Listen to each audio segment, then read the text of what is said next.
say aye. Those against say no. I think the ayes have it. You didn't vote, Alderman Barakis? Oh. Can we also, could I move that we corrupt the Lord Mayor? Oh, well, it's up to the chair now.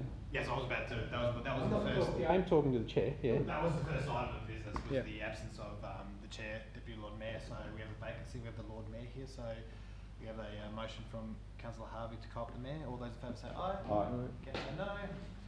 Ayes have it. Very good. So first up, we have confirmation of the minutes. Anyone like to move? Councillor Dutton, I think, got it first. All those in favour say aye. Aye. Against say no. Consideration of supplementary items. I don't think we have any. No, we don't have any. Indications of pecuniary and conflicts of interest. Are there any? Chair, I did just want to raise it's not so much for me, but just I guess a question to you as Chair about 7.1.4. Given that you work for the Planning Minister now. Yes, I do, and I have. It's in a different portfolio, and I have no briefings or I have no oversight over any of that. We don't talk about these things in the office. It's those portfolios are all siloed. I have no conflict myself, so I don't see that as necessary. But don't you feel that you have to think about his perspectives on this matter as well as you do? You do, or you don't? No, I don't. It's not something that, like I said, as was in the, not to sort of spend too much time trying to justify myself here, but as in previous portfolios with housing, there were certain items that I would leave the room for because they were coming up before council, and when those items came up, much of that information, and the first time I heard about it was in council. And that is formalised.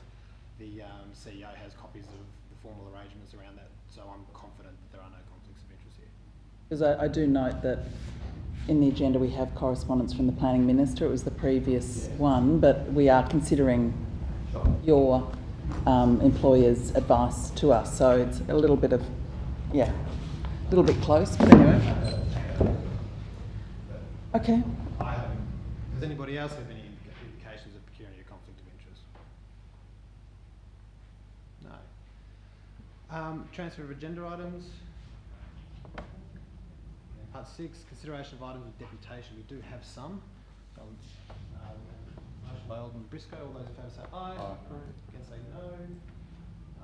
Carried. So first up we then have item 7.1.1, 720 Sandy Bay Road, and we have a representation by Merrin O'Brien. Where should I go to read this? Just in here? That one. This one? The microphone. Thanks, Anne.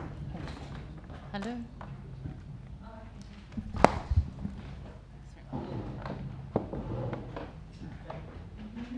And thank you, Ms. Brown. You have 5 minutes and we'll ask you some questions. Okay, thank you. Good evening, councillors and audience. Back in 2019, Council voted to approve the developer's project, which we argued at the time would remove all winter sunlight from our planned gardens and remove most of the sunlight from our deck. It's very important to remind you of the special planning condition placed on the waterfront house by the Planning Committee to minimise the overshadowing to our house, because it's not mentioned anywhere in the planner's report that you've received. The 4 new chimneys were not on the DA plans that were hotly contested back in 2018-19. The developer was forced to reduce the height to 8.5 metres, and Council stipulated a special planning condition to ensure the developer could not exceed that height after extensive modelling was conducted based on a straight roof line with no protrusions from it. Early 2021, when the prefabricated panels were lifted into place, you could clearly see the addition of the 4 chimney protrusions. When we raised this issue last year with compliance, Council then issued the developers with an enforcement notice to remove all 4 chimneys. However, instead of complying with the enforcement notice, the developer submitted the new planning application to gain retrospective approval. He then rushed to complete building the 4 chimneys before advertising. Concerning overshadowing with the scheme, almost all of our amenity in our new home has been overshadowed by the developer's approved dwelling. The DA was approved by Council in 2019, even though the level of overshadowing was clearly in breach of the scheme. We argued this, but council claimed that we would get the minimum 3 hours sunlight onto our deck, and therefore they did not need to worry about the fact that our planned approved gardens get no sunlight at all. I believe you have now all seen, all of the councillors have seen the date-stamped evidence that we provided you with that clearly shows barely any sunlight on the deck at all by 9:38 a.m. By 10 a.m, all sunlight is gone. If we push our deck chairs right up to the balustrade, one person, not two, will be able to get approximately 45 centimetres of sunlight. 45 minutes, sorry, of sunlight. And you certainly couldn't lean back in the chair at all. That's how bad it is. The deck is completely overshadowed by tents, as I said, apart from a small section of light that comes in above the council mandated screen. Clearly this isn't anywhere near the 3 hours minimum sunlight that the scheme requires that we get. Yes, that is done and dusted, and it should never have happened, but it did. So moving on. We have provided you with a number of photos that also show the chimney shadow cast onto our north-facing wall. That photo was taken at 1:28 p.m. on the 5th of July, and this was before the chimney was at its full height. That shadow is facing north and moves to the left of the photo for the rest of the afternoon, so it's not hard to see that this retrospective DA is attempting to steal almost half of the little sunlight that is left to us. Very important. It's very important that the chimney located directly opposite the deck is removed so that we get to keep the little sunlight that we have. Concerning the scale and bulk, also part of the scheme. You've seen the photos. Our north-facing dining room table, deck and kitchen are facing a massive 17-metre long wall. It's very ugly, and it's made significantly uglier with the addition of the chimney, as you can see. Obviously, removing the chimney will have a significant impact to that. That's a no-brainer. It's also an easy task for the builder to remove it. Apart from those sections in breach of the planning scheme, there's a very real serious risk to our health. The photos prove to you that the chimney outlet clearly points directly at our deck, which leads directly onto our open plan living, dining and kitchen area. It's a very selfish design that not only severely impacts our amenity, but also places our family's health at an unacceptable risk. There have been many articles and studies in the past 2 years about the detrimental health effects of wood-burning heaters, which are a major cause of asthma. I already have multiple chronic medical conditions. I do not need anything else. It's very clear to the councillors who have stood on the deck during this last week that there is every potential for a lot of smoke to get onto our deck and into our house in winter. If this chimney is approved, our deck amenity, that is our main source of fresh air, will be unusable for a large part of the year. So that means not only won't we have our gardens, but we also won't have our deck, and they were the two private open spaces in our DA. Is that fair that we get to lose all of our amenity? The chimney facing our deck has to be removed. Council has issued to the developer an enforcement notice to remove all 4 chimneys. We request that all 4 be removed. 30 seconds left, so. Thank you. In summary, please let us breathe easy in the future, vote to remove all chimneys and place a condition on the building that chimneys cannot be added back any time in the future, because this builder will absolutely try to do that. If you cannot make that decision to remove all of the chimneys, then at the very least, please, you must remove the one opposite our deck for all the reasons just stated. Thank you. Oh, we've also got photos here if you need them. Thank you. Are there any questions? Sorry. Okay, yes. Yep. Councillor Coates. Thank you, Chair. Through you. Just wanted to get my understanding around the provenance of this application. So, when the building next door was originally approved, you're saying it was without the chimneys, and they've subsequently just been put on without any consultation with you as neighbours and situated right outside your deck? Cool, okay. Yep. They were finished. Councillor Dutton, and then Councillor Harvey. Thank you, Chair. The issue of risk to health that you have spoken about, would you agree that this is not a criteria for us to assess? That's correct. It's not a criteria, as I said, it's not part of the scheme. The scheme doesn't actually address health for some reason. But the impact is that if we can't use the deck, that means we can't use the amenity. And the scheme's intent was not for us to not use amenity. That's my understanding of the scheme. Because essentially we won't be able to use any of our amenity. There's no sunlight to our gardens in winter at all, so we don't have our vegetable garden anymore. The only thing left is our deck, and we won't be able to use that because of the fear of smoke and asthma. The small amount of light we have left will be gone. That's right. Councillor Harvey. You made reference to a compliance issue, so it was the council that saw the chimneys, that Yes, they didn't Kirsten. conform to the plans? Yep. Mm. Issued a enforcement notice. Yep. Any further questions? Chair? Yes, thank you. I think I and a number of other elected members have visited your property.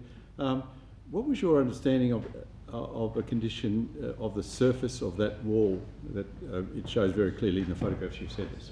Was that what you were expecting anyway? Let's not talk about the chimney for the moment, but we're expecting something like that. Well, The 17-metre wall the you actual, talk about, in Yeah. terms of the bulk and the scale. Yes, we knew, and we fought. Yes, fought I it. remember very clearly. Yeah. What I'm saying is, didn't we have a condition appearance for? of it. Oh, the appearance. The appearance. Yeah, appearance. So there was a special planning condition, Yep. also in 2019, saying that the top had to be lighter coloured and textured, and Yep. the lower had to be darker. Now, all the concrete on site is the same colour. Yeah. We don't know what's happening, but then they haven't finished yet, so we assume that there's going to be, they're going to paint it or something. We don't know. Right. They can Okay. answer Yeah. I that just need question reminded now. whether there was a condition, and you're saying there was. So Yeah, there good. was. Okay. Two Thanks. special conditions. But you can ask them now if you want to see what's. Oh, will they come and talk to us? I think I will. Yeah. Thank you. Any further questions? No. Thanks very much. You. I have the applicant Nathan Gray.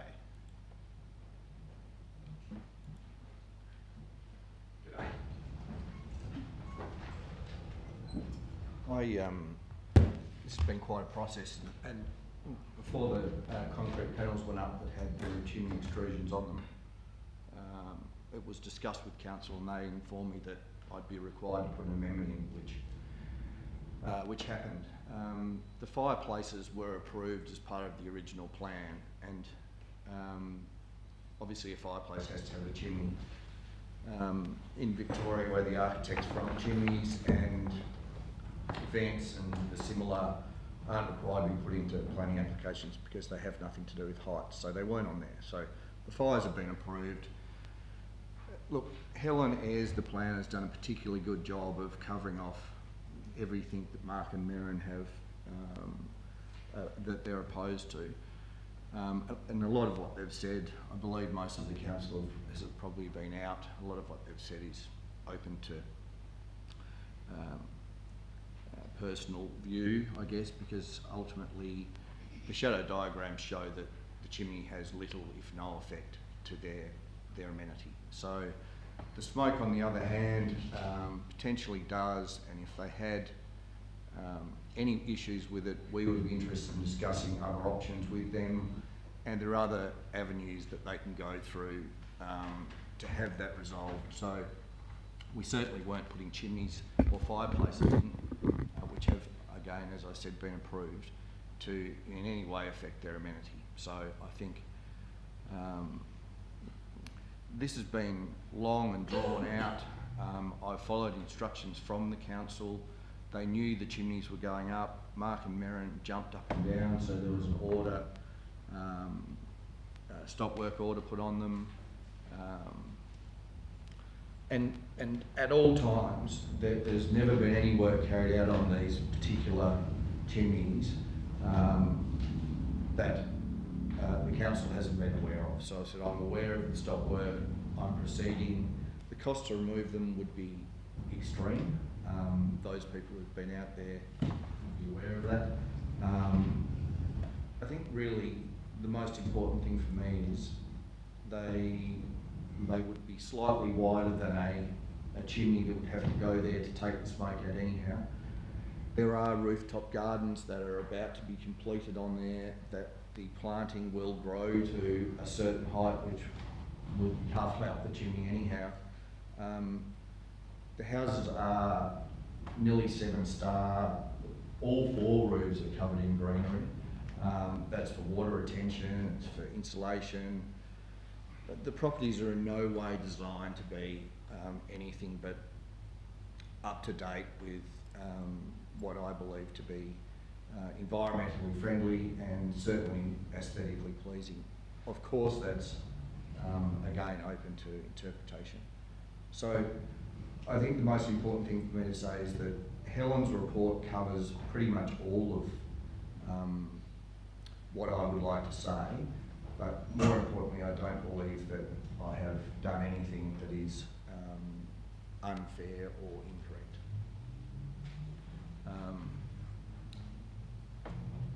I wasn't expecting to have to speak today. However, if there are any questions, I'd like to answer.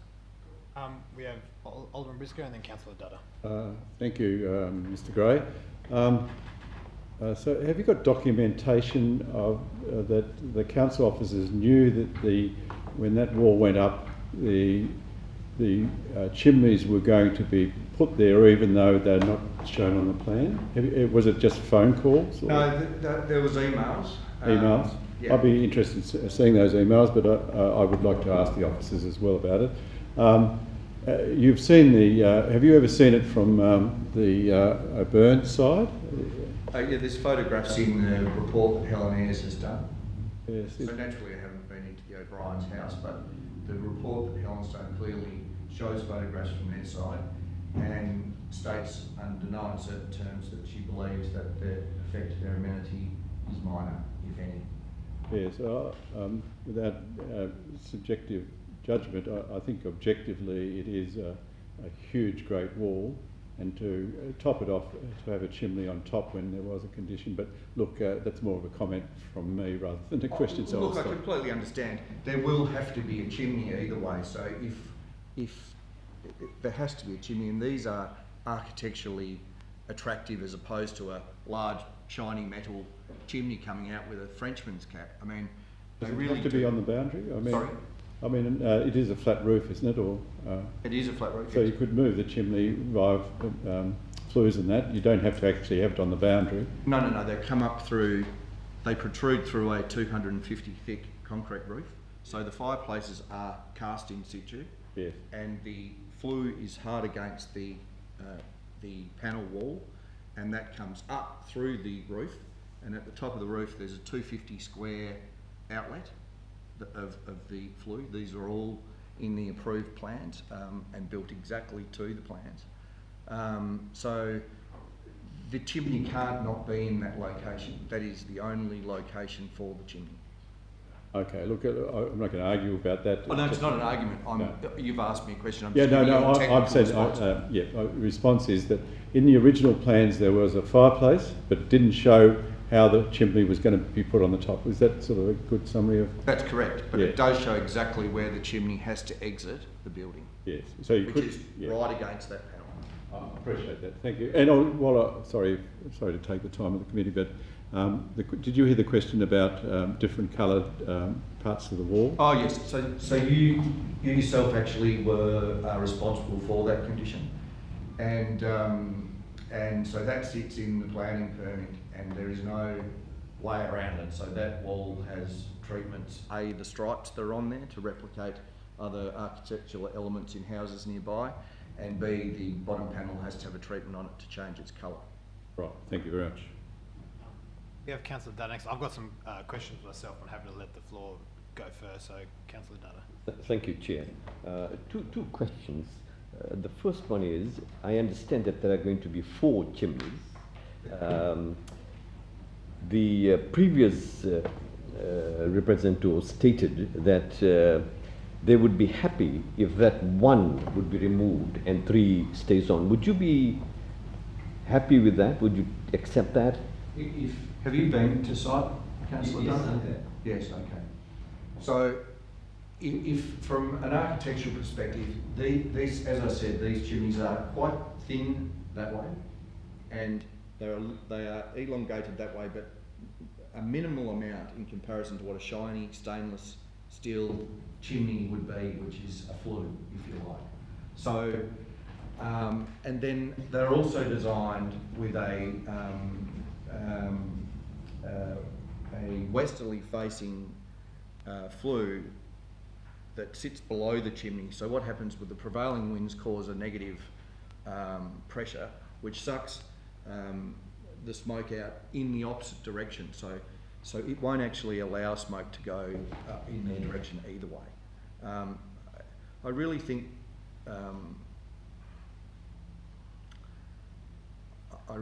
that the crux of this conversation is the fact that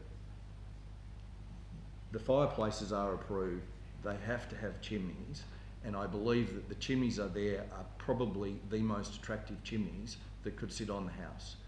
And the planning department's view, and certainly my view, and a lot of other people that have been to site, is that especially when it comes to, I've had another perspective, so Andrew Strugnell do extensive shadow diagrams to verify the architects.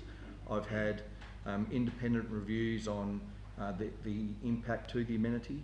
I've spent a lot of money to ensure that what's been built there is sympathetic to the site and also to the adjoining neighbours. Hence the way in which the chimneys are designed in conjunction with an old bricklayer and the architect to ensure that the smoke does not affect the neighbours on either side. And that's reliant on what we've discussed, which is the prevailing winds and the negative pressure. So I think that it is the most suitable solution to a chimney, which will be there. Just a follow-up question, Chair, and then I have one more question after that, please. Now, I just want a clarification here. So the fireplace was approved, but the chimney wasn't. Is that correct? The chimneys will... so could you answer the question? Is that the true? chimneys, even in the planning code, interim planning scheme and the proposed new planning scheme, chimneys, vents, there's 4 or 5 things that don't form part of restrictions in relation to building height, and the same in Victoria. So they're not drawn on plans in Victoria, and maybe they are sometimes in Tasmania, I don't know. The chimneys weren't part of the original plan, the fireplaces were. And when I spoke to the council in November about the panels being built and them having the chimneys on it, they said because they weren't standard flues, they would require an amendment. Now that wasn't an immediate decision, that was a decision based on the O'Briens being the neighbours and wanting to follow all of the correct process to ensure that, well, we ended up here. But ultimately, that's what's happened. So.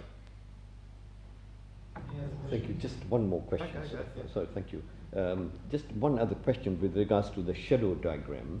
I understand that the photos or pictures that's been provided by the O'Briens, the reality of it shows differently from the diagram that's been given to us. So there's a contradiction. So what will happen is, if both the architect, Andrew Strugnell from another perspective, so he's gone and done the shadow diagrams for the chimney, and then on the 21st of June, I took a photograph from the property of the shadow, and it's exactly the same as what Andrew and the architect have done.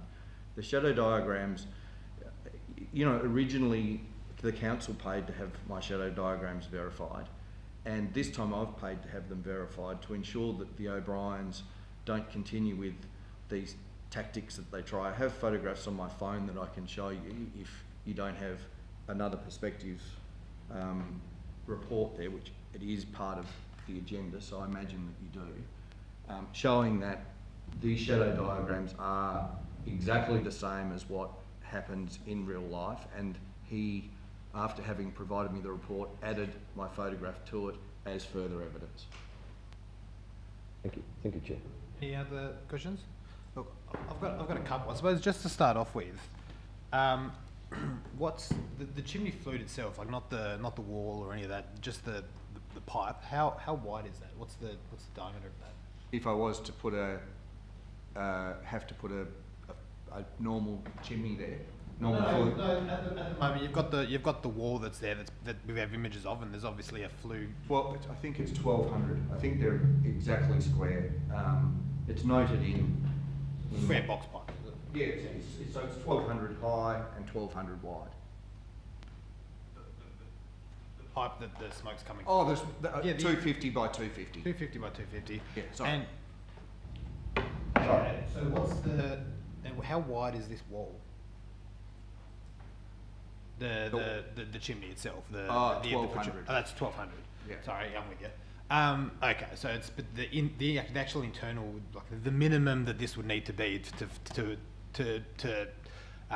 Well, it'd have to have a fire rating material around it, and it would have to have steel. So there's probably an extra 100 mil either side. So the minimum it could ever be would be 450. Okay. Okay, so as we said, there was maybe a bit of not confusion, but there was a this was built, the chimney was built, then you realised we needed a retrospective permit. That's all well and good, but so you were aware at the time that there was a height limit restriction placed on the application? The building was pushed down either 200 or 400 and pulled back 1200. 8.5 metre, can be corrected. Yeah, we conformed with whatever the height restrictions were, and ended up deciding to go ahead with the project regardless. It was a long drawn out process. Noting, like I said, there was some confusion as to what needed to be permitted and what didn't. When the chimneys that we have in front of us right now were designed and built, were you aware of whether or not they went outside of that height limit? I discussed it with the council, and they believed it would be an amendment. So that's how it went. Okay. And I don't believe they have any impact on the actual planning. It doesn't insofar as, I'm sorry to interrupt, it doesn't insofar as this application that we talk about now, but I suppose when you put this up, before you realised you needed to make an amendment, were you aware that this was in excess of that limit? I certainly didn't expect it to have any, I didn't expect to be here, and I didn't think that I was going against any council decision or planning requirement. So. Okay, I'll have a few more questions for the officers, but I think I'll just go to questions. It's Harmony Day, that's why I've got my nails done. Hoping our meeting is going to be good. Look, how long is it? You've said how wide it is, but how long along the boundary is? No, it's 1200 along the boundary. It's quite narrow. They're about, I can tell you what they are. They're 550. 550 that way. So if we said they were going to be 450, if they were the smaller size they could be, then they're 100 mil. But the reason they are is because there's a plinth that stands 150 high off the ground there as well. So really they're a metre high, because that is already up there, that holds the green roof, and then the green roof material will grow at least another 150, because it's a Tasmanian native, like everything we're planting, which is a myoporum. So there's 300. So if you took 300 from 1200, all of a sudden the chimneys are 900. They're certainly way less imposing than what they would be if they were a shiny metal thing. It just.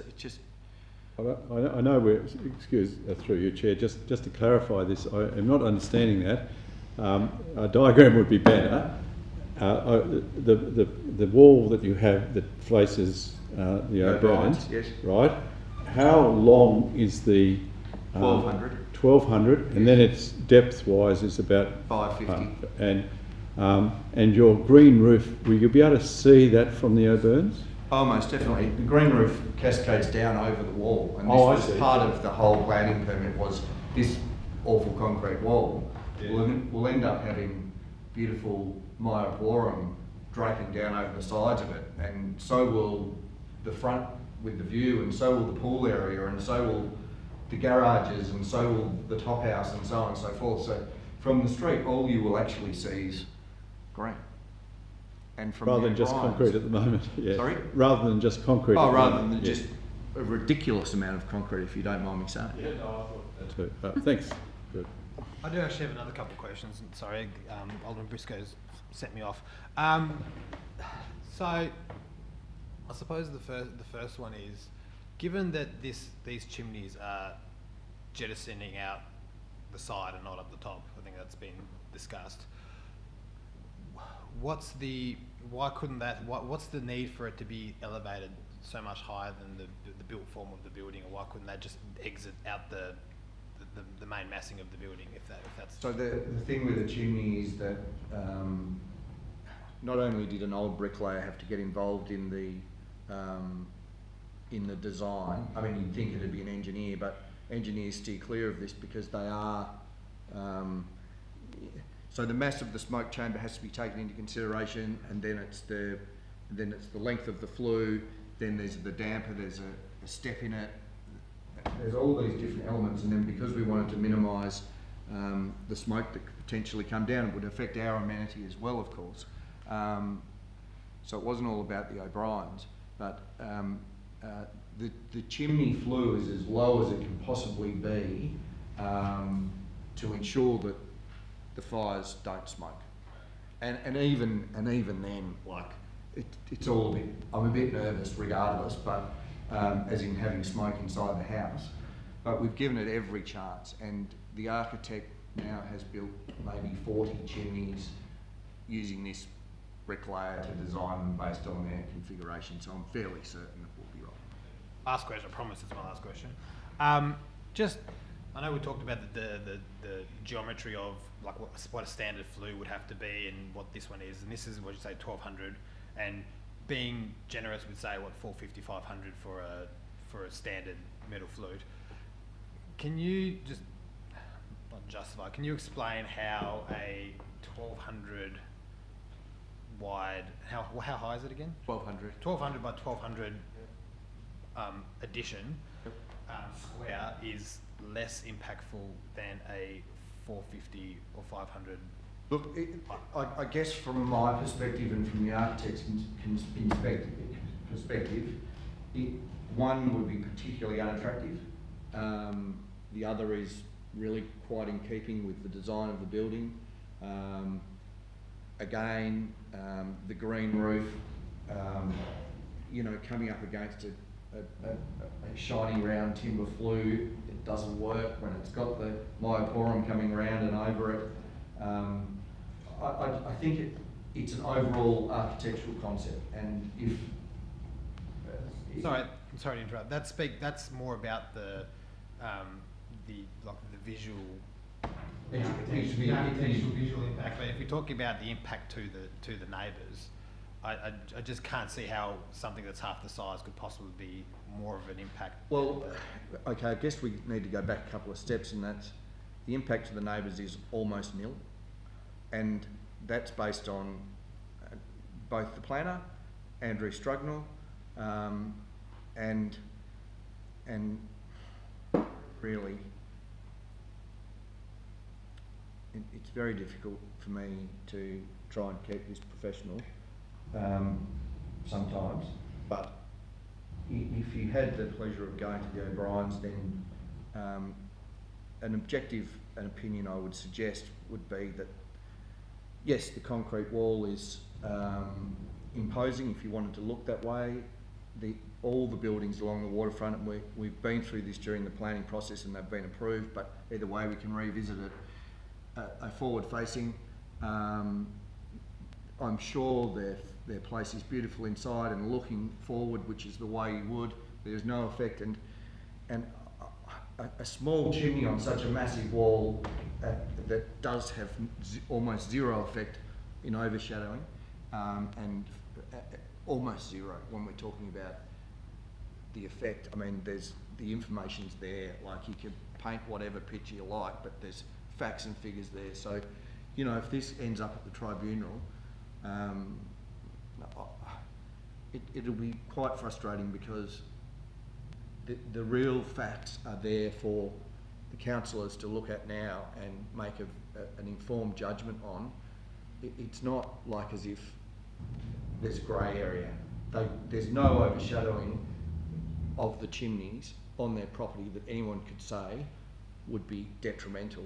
And as far as a visual thing, well, they're sticking up 1200 above a wall that you have to get down like this on their deck to see.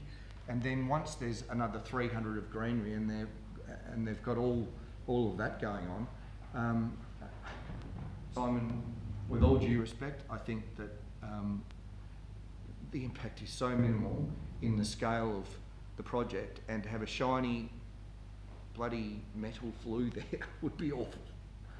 But for the project, yes, but even for the O'Briens, like, it would look crap. Thank you. Did you had a follow up? Then we'll cut. Then I don't think it is. Thank you. I'm just making reference to the chimneys. You have 4 altogether. Do you need 2 in one room? Can you just do with 1?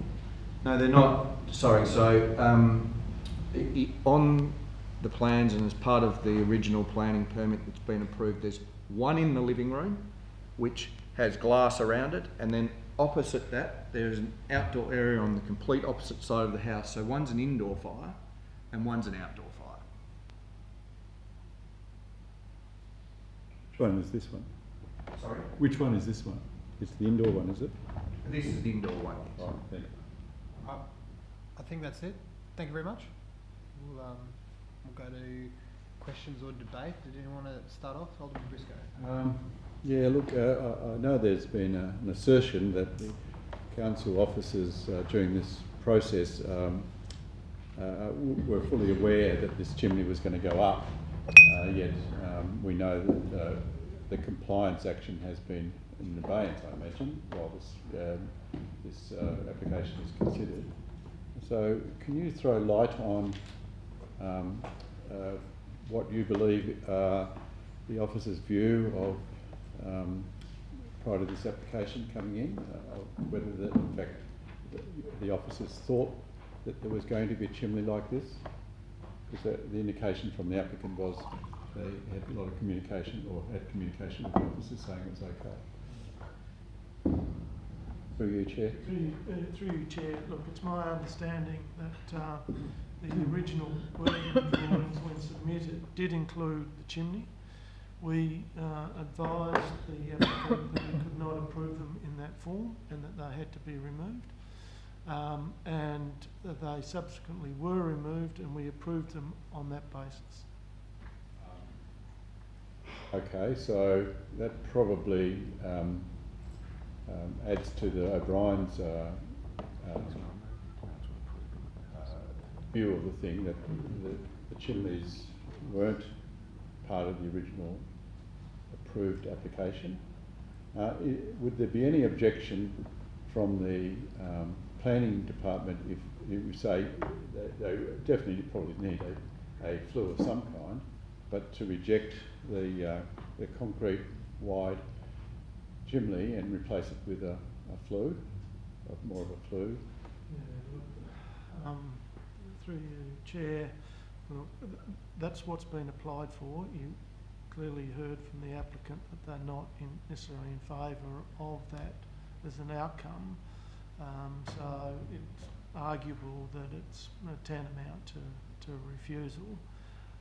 But maybe Ms Abbey might like to comment further. I'd agree that the application before us is the one that needs to be resolved. Look, thanks for that. Can I say a few words, Yeah. Chair? Really appreciate your very fair chairing at the moment. Look, we have some knowledge as a council of this application. We're all fearful of that huge wall of concrete. We tried our best to bring it down a bit, which we succeeded, but the effect of that wall is significant. If you visited the site, you can see the O'Byrnes designed their house for a lot more light into their house, and this huge, great wall is an impact on. We can't do anything about it because it's approved, it's being built, but I saw the shadow of this chimney affecting the light into the house on that corner at the weekend when I went there, and this is not even winter time. Now the sun diagrams do show where the shadow of the chimney will be, but I think in fairness to the O'Byrnes who indicate to us the effect of that big wall, and we tried our best to mitigate it, and to have the indignity of an architectural feature as a chimney rather than just a flue. I'm pretty sure that they would all accept a flue coming out of that fireplace, but an architectural statement, which all it is, it's not functional, it's an architectural statement, and I think Mr. Gray probably agreed that he said the architects wanted it to look like that rather than the flue. I think we've got to reject it, and I'll be moving a motion to refuse the application. Councillor Harvey? Just to clarify, just one more time. So the chimneys were refused in the original design? Well, they appeared in the original design, but they were refused? Through you, Chair, to be clear, the chimneys were not shown on the planning application. The chimneys were subsequently submitted as part of the working drawings. When the officers checked the working drawings and observed the chimneys on them, they advised the applicant that we could not approve them as part of the working drawings because they were not consistent with the planning approval. And so they were subsequently removed from the working drawings. Okay, and that was in agreement with the proponents? Well, the proponents submitted the amended plans without them, and so, yes. And then went ahead and built them anyway? You've heard Mr. Gray's explanation of that, so yes. Thank you. Any other comment or questions? Councillor Coates? I just want to get my head around the enforcement action that's... So there was an enforcement action that was begun by council officers? That's correct, Chair. Yes, but that has been put on hold because we've got this application before us. Yeah, with any application of this nature, we would either seek the removal of the offending structures or give the proponent, the owner, the opportunity to make an application for consideration by council, and that's what's occurred in this instance. Okay. And my next question is, I have an application in front of me in regards to obviously a whole number of chimneys. We've received representations from neighbours on either side. One set of neighbours' representation says they don't have an issue. One set obviously we've heard from tonight. I mean, do we have to deal with all chimneys in the same manner, I guess is the question? Or, to point out the obvious, there's obviously one chimney that's the cause of an issue. Yes, look, I suppose what you're dealing with is, three quarters of the application is satisfactory and 1/4 isn't. Unfortunately, what we're saying is that that's a substantial component of the application, and therefore refusing that would be tantamount to refusing the application. However, in refusing the application, you could provide advice that three of the chimneys would be acceptable, may be acceptable, but modification of the one facing the O'Briens could be more acceptable if modified and reduced in scale. So you could provide some sort of advice to provide some further direction as to what might be more acceptable application, a further application. Thank you. Any other comments or questions? So I've got a question. So just off the back of that, and I was going to ask a similar question to Councillor Coates. A partial approval of this would be considered too substantially different. If that's the case, would I suppose because I think we're all narrowing down onto the same chimney of the same issue. we can't give condition that would alter the design of the chimney, can we? I'm just looking at the chimney itself, and the actual vent that the smoke comes out of only takes up half the width of the chimney of the structure. So we couldn't say that it's approved to only such a width that it's actually needed for the chimney itself. That would be substantial. Would that be? Maybe Miss maybe might wish to comment on that. I think the fact that the applicant has clarified the reasoning for the specific design, I think any variation from that really would be a departure which wouldn't be acceptable in an assessment sense. So just another question. We've heard why that we're in this position that we're in now, and my understanding is, we've discussed that the height limit of the previous application, that's a separate consideration to this application. But is what they have there right now, noting that we haven't made a decision on this tonight, would that be in breach of the condition that was placed on the previous permit? Yeah, well, just on the height factor. On the height factor, it would be. Yeah. Not in accordance with that previous condition, is Yeah. my understanding, and hence why the need for a new application. Okay. Alan Briscoe. You can see my hand. Yeah. Go on. There is a possibility that, for example, if we reject this and the applicant, and it goes through council as a rejection, refusal, the applicant could appeal it, and some mediated outcome could be 3 of the 4 chimneys could be left in place and 1 removed. That could be another pathway for the applicant. Yeah, I mean, with any appeal, mediation is always explored in the first instance to try and find common ground. Whether this could be achieved in this instance, I'm not sure. Thank you.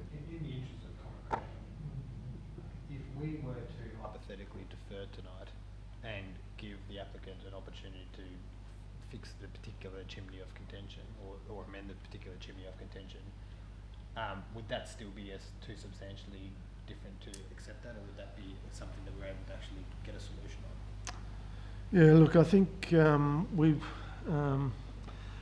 we want some assurance that the applicant was comfortable with that proposition, because we would be, I think, risk of being challenged in the appeal tribunal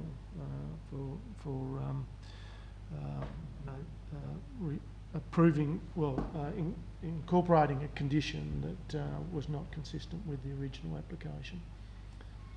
So I think if the applicant was in favour of such a condition, then you're reducing the risk. If we deferred and because there's, I've got some aspects of this, I think, as do others, that I'm uncomfortable with in regards to this, but the majority of it, in my view, is fine. So I'd like to find a way through this. But if so, if we were able to defer, and that could be a way to solve that particular issue, I'd be happy to. I'm not going to move anything from the chair, but that would be an ideal situation for me.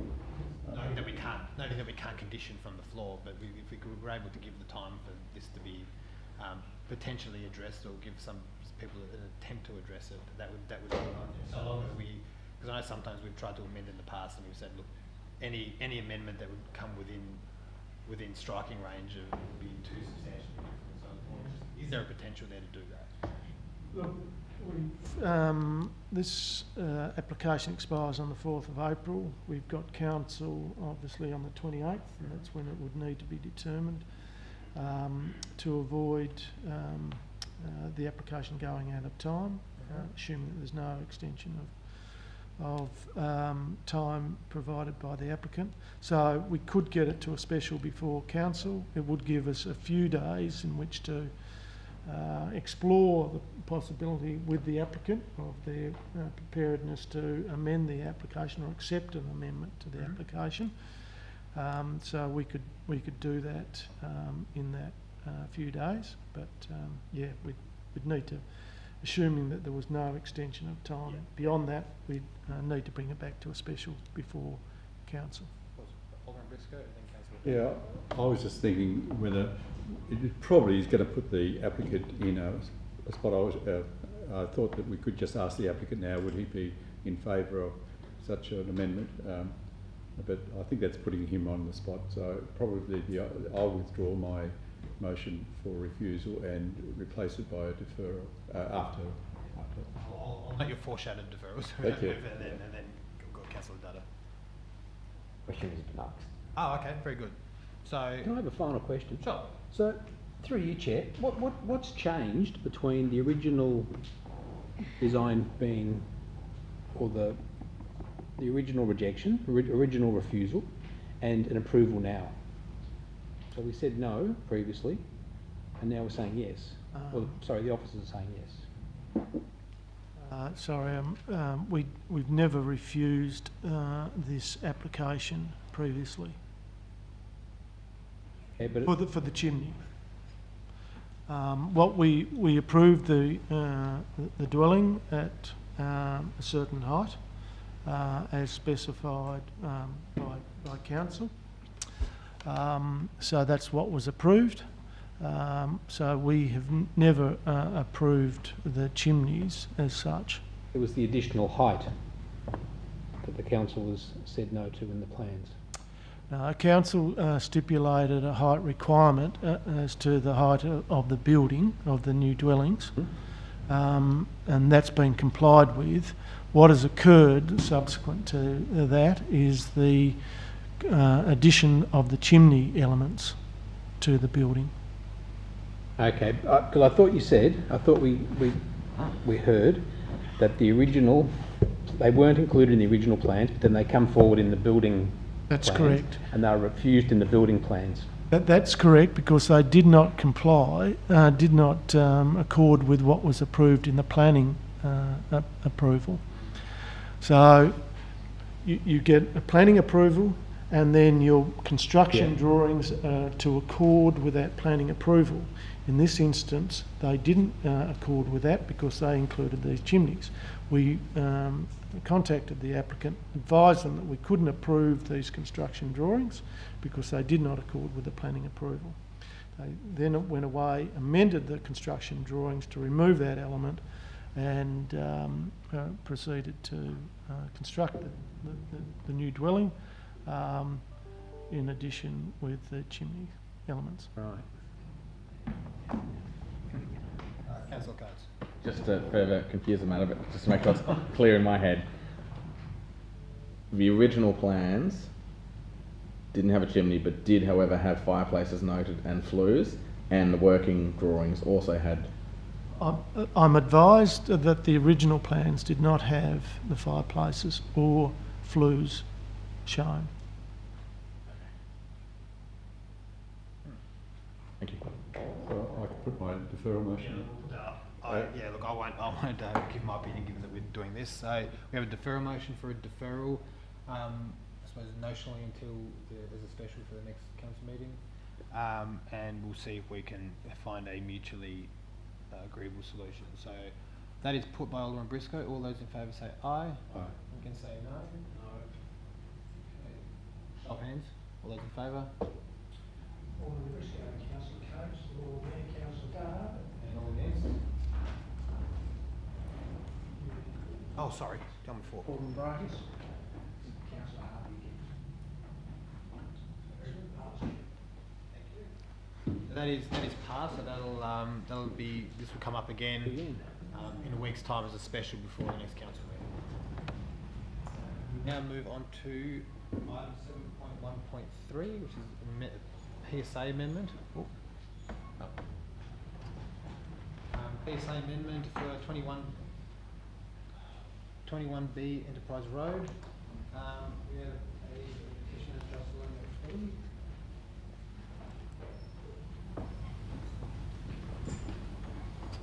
Now, I have a PowerPoint presentation. Oh. Yes, 1 sec, we'll get that going. We won't start the clock yet.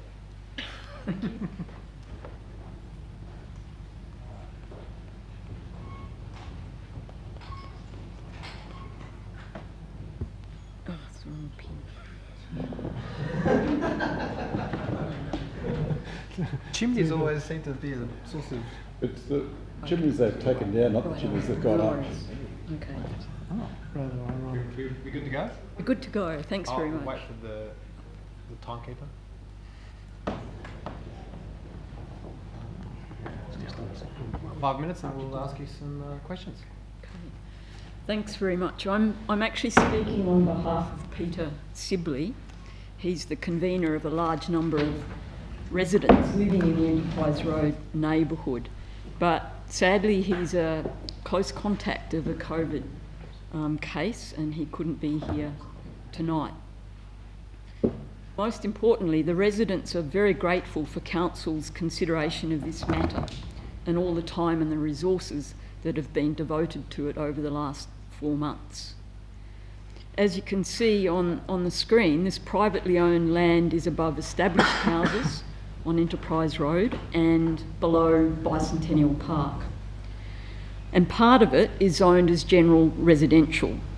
The general residential area is almost 3 hectares, and at least in theory, more than 70 dwellings could be constructed on this land at the general residential density of 1 dwelling per 375 square metres. Peter presented the council with a petition signed by 208 local residents in August last year, proposing that low-density residential would be more appropriate and would achieve a better outcome for the entire neighbourhood. Multiple studies over the years, specifically relating to this land, have said the same thing. The photo on the right, the small photo, shows the only access available to this land, and you can see that it's narrow and steep and that the junction is oblique. Given the access constraints and the steep topography and the bushfire hazard, residents feel that the land is inappropriately zoned.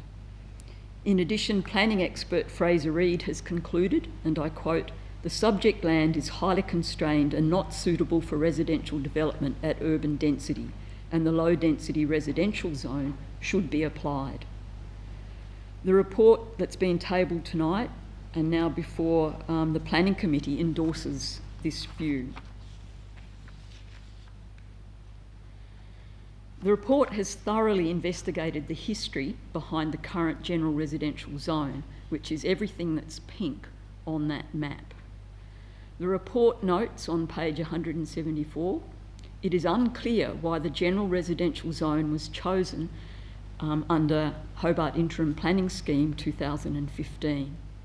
In other words, the choice of general residential was not in fact based on rigorous assessment of the site characteristics. The location of this land is critical. It lies between established houses on one side and environmental living or bushland management zones on the other.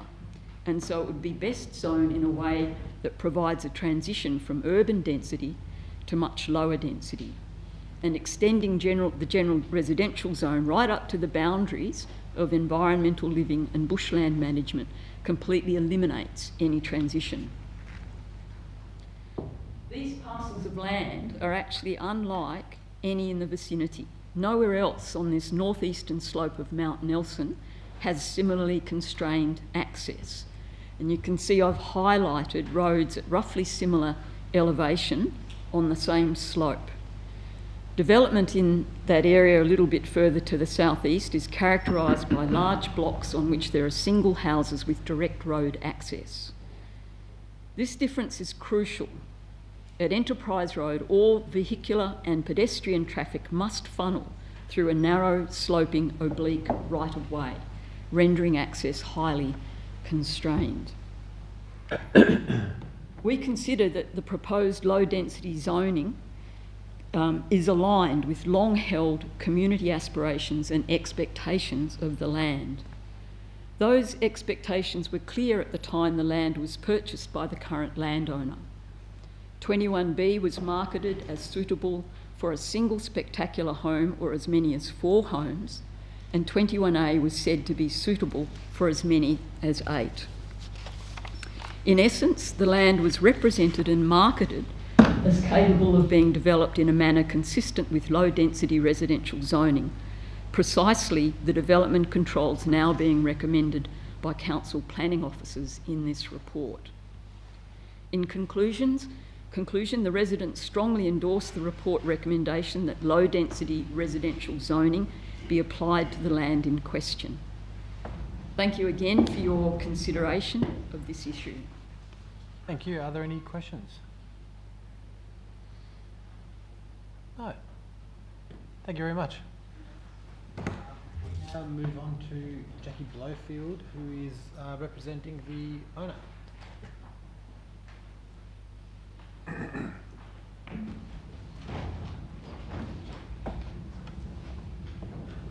Hello, and thanks for the opportunity to speak to Aldermen and councillors tonight. I'm here on behalf of the owner of two of the land parcels that form part of the amendment, number 21A and 21B Enterprise Road, that owner having purchased the land in 2019. One of these properties, 21B, was the subject of an application for 20 multiple dwellings previously. That application was refused by council under the current planning controls, both the combination of the zone and the overlay codes. As indicated in the council's planner's report dealing with the current amendment, the process for transitioning the previous planning scheme to the current one was not a specific rezoning, rather it was a translation of land to the most like-for-like zone available in accordance with the directives for the interim schemes at the time. The zone that was chosen was the general residential zone. While the smaller of the two lots, number 21B, is entirely in the general residential zone, the other lot, 21A, is dual zoned. Most of the lot, more than 5.5 hectares of it, is zoned environmental living. The environmental living zoned area is located between the general residential areas and the bushland of Council's Bicentennial Park, with this area being up to and exceeding 100 metres in width. The land in question has a wide frontage to Enterprise Road to provide access. The frontage to Enterprise Road, that access strip, is actually 18 metres in width. Any stormwater generated by any future development of land would be required to meet the planning scheme and council requirements, as is the case with all development applications. The subject land sits between the 175 and 225 metre contours, equivalent to other general residential zoned areas at the same elevation and with the same topographical constraints. The elevation of the general residential land is some 65 to 100 metres in elevation below the ridgeline and skyline above it. The land proposed for rezoning is at no greater elevation than the existing adjacent lots at the western end of Enterprise Road and the Lindith Court and Nicholas Drive to the southeast. The landowner therefore does not support the proposed amendments, given, as detailed in the planner's report, the amendments are not warranted by the topographical or natural values of the land, given that they do not constrain the land any more than other similar areas. The planning scheme already contains specific codes which deal with detailed considerations of traffic, access and stormwaters, which are nominated by the planners as the reason for the rezoning. The proposed amendments may unnecessarily constrain the number of separate dwellings which could otherwise be provided within the developable area of the land accommodated, within a building envelope and other planning constraints, and therefore reduce the number of households that are able to be provided for on otherwise serviced residential land. Thank you. Thank you. Are there any questions? No. Thank you very much. From Briscoe. I move the recommendation of the officers. Yes, I also support the recommendation for the zoning change. I think the proponents here, or the owners of the land, went out really hard and caused the consternation of the local community, which resulted in a huge backlash and a rejection of the proposal by council. I think it was a unanimous decision at council to reject that previous proposal, which has led to this zoning change, and hopefully this will proceed through the process, be advertised, and if it does receive objections from the owner of the land, how does that help in the determination of the zoning change? They've obviously said they don't want the zoning change. Yeah, well, it'll be a matter for council to consider the merits or otherwise of any representation that is made during the advertising period, and council form an opinion on that, and forward that opinion along with the representations to the Tasmanian Planning Commission, and the Commission will make a determination, invariably have a hearing on the matter, and make a final determination. Okay. Yeah, well, I'm supportive of the process and the motion tonight. Thank you. Councillor Dutta. Thank you, Chair. I want to commend the officers for such a detailed and extensive report that they've provided to us to make the decision. And I think the arguments and the facts that they've presented is quite overwhelming, and I would support this. Thank you. Director, I know there was some comment that this was maybe perhaps erroneously zoned the way it is in the first place. Can you, I suppose, because this came up in discussion when we were debating the DA that came up at the time. Can you speak to how we've sort of landed in this situation? Because I think many would think that this was perhaps inappropriately zoned. And was it a case of zoning done by sort of broad strokes on a map, or is that? Yeah, look, this was originally rezoned in the early 2000s as residential 2, but with a requirement around lot size of 1,500 square metres. Now, when we transitioned to the interim scheme, it was a transitional process, so we were required to use the most appropriate zoning. So it was residential 2, and all residential 2 zonings, or the majority of it, went to general residential. Yeah. And that was what happened.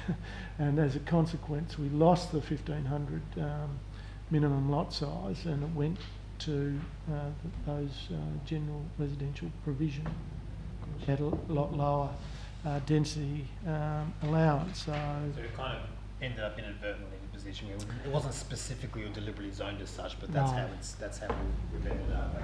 That would appear how we've ended up. I think, and I see Alderman Briscoe's hand up, so you can go right after. Oh, thank you. Just a very quick question. Yes, sorry about it, because I didn't.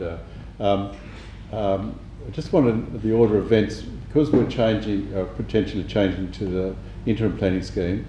We're about to go to the statewide planning scheme. Will it get there in time to be included in the statewide planning scheme? I might ask the question of Miss O'Brien, who authored the report, or authored the great report.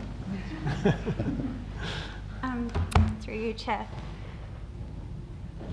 So amendments that are lodged under the current planning. I wonder if the officer could talk a little bit louder. I just Into the microphone. Does it not? Thank you. Oh. Amendments that are lodged under the current planning scheme translate across into the Tasmanian planning scheme Hobart. So we won't have to apply twice. It will just, if it's approved, translate across like what happened with the 1982 scheme to the 2015 scheme. Yeah. Yes. Could I just get slightly more clarification? Oh. Yeah. Yes, I understand that, but will our scheme be changed before we get translated? Our current scheme being translated in the state. That was the question. Basically, is it a timing issue? We may amend. It might be too late to amend our scheme before our scheme goes over. Yeah. Is that clear? Or through you, Chair. We actually, so the local provision schedule is currently with the Tasmanian Planning Commission for review, but we don't have an estimated time frame when that will be implemented yet. Oh, okay. Thank you. Thank you. Look, I think if nobody else has any comment, I think this is one of those, and normally I lean towards whatever planning outcome results in more houses and more dwellings, but I think this is a case where we definitely have a piece of land that especially given that it was never consciously zoned as such, is inappropriately zoned. Given that it abuts straight onto a reserve, so I'll be supporting this. Generally, more housing is good, but I think in this case it is completely not suited for that area for what the place is currently zoned for. So I think this is appropriate, and I think this is another step in the process. So I'll be supporting the motion moved by Alderman Briscoe. Yes. And is there any other comment, or we'll go to a vote? All those in favour say aye to the motion as moved by Alderman Briscoe. Aye. And against? Unanimous. Very good. Was it unanimous, was the Chair? It was. Good, thank you. We now move on to item 7.1.4, the short stay accommodation proposed amendments to the Hobart interim planning scheme. We have 2 representations. First up we have Professor Peter Phibbs.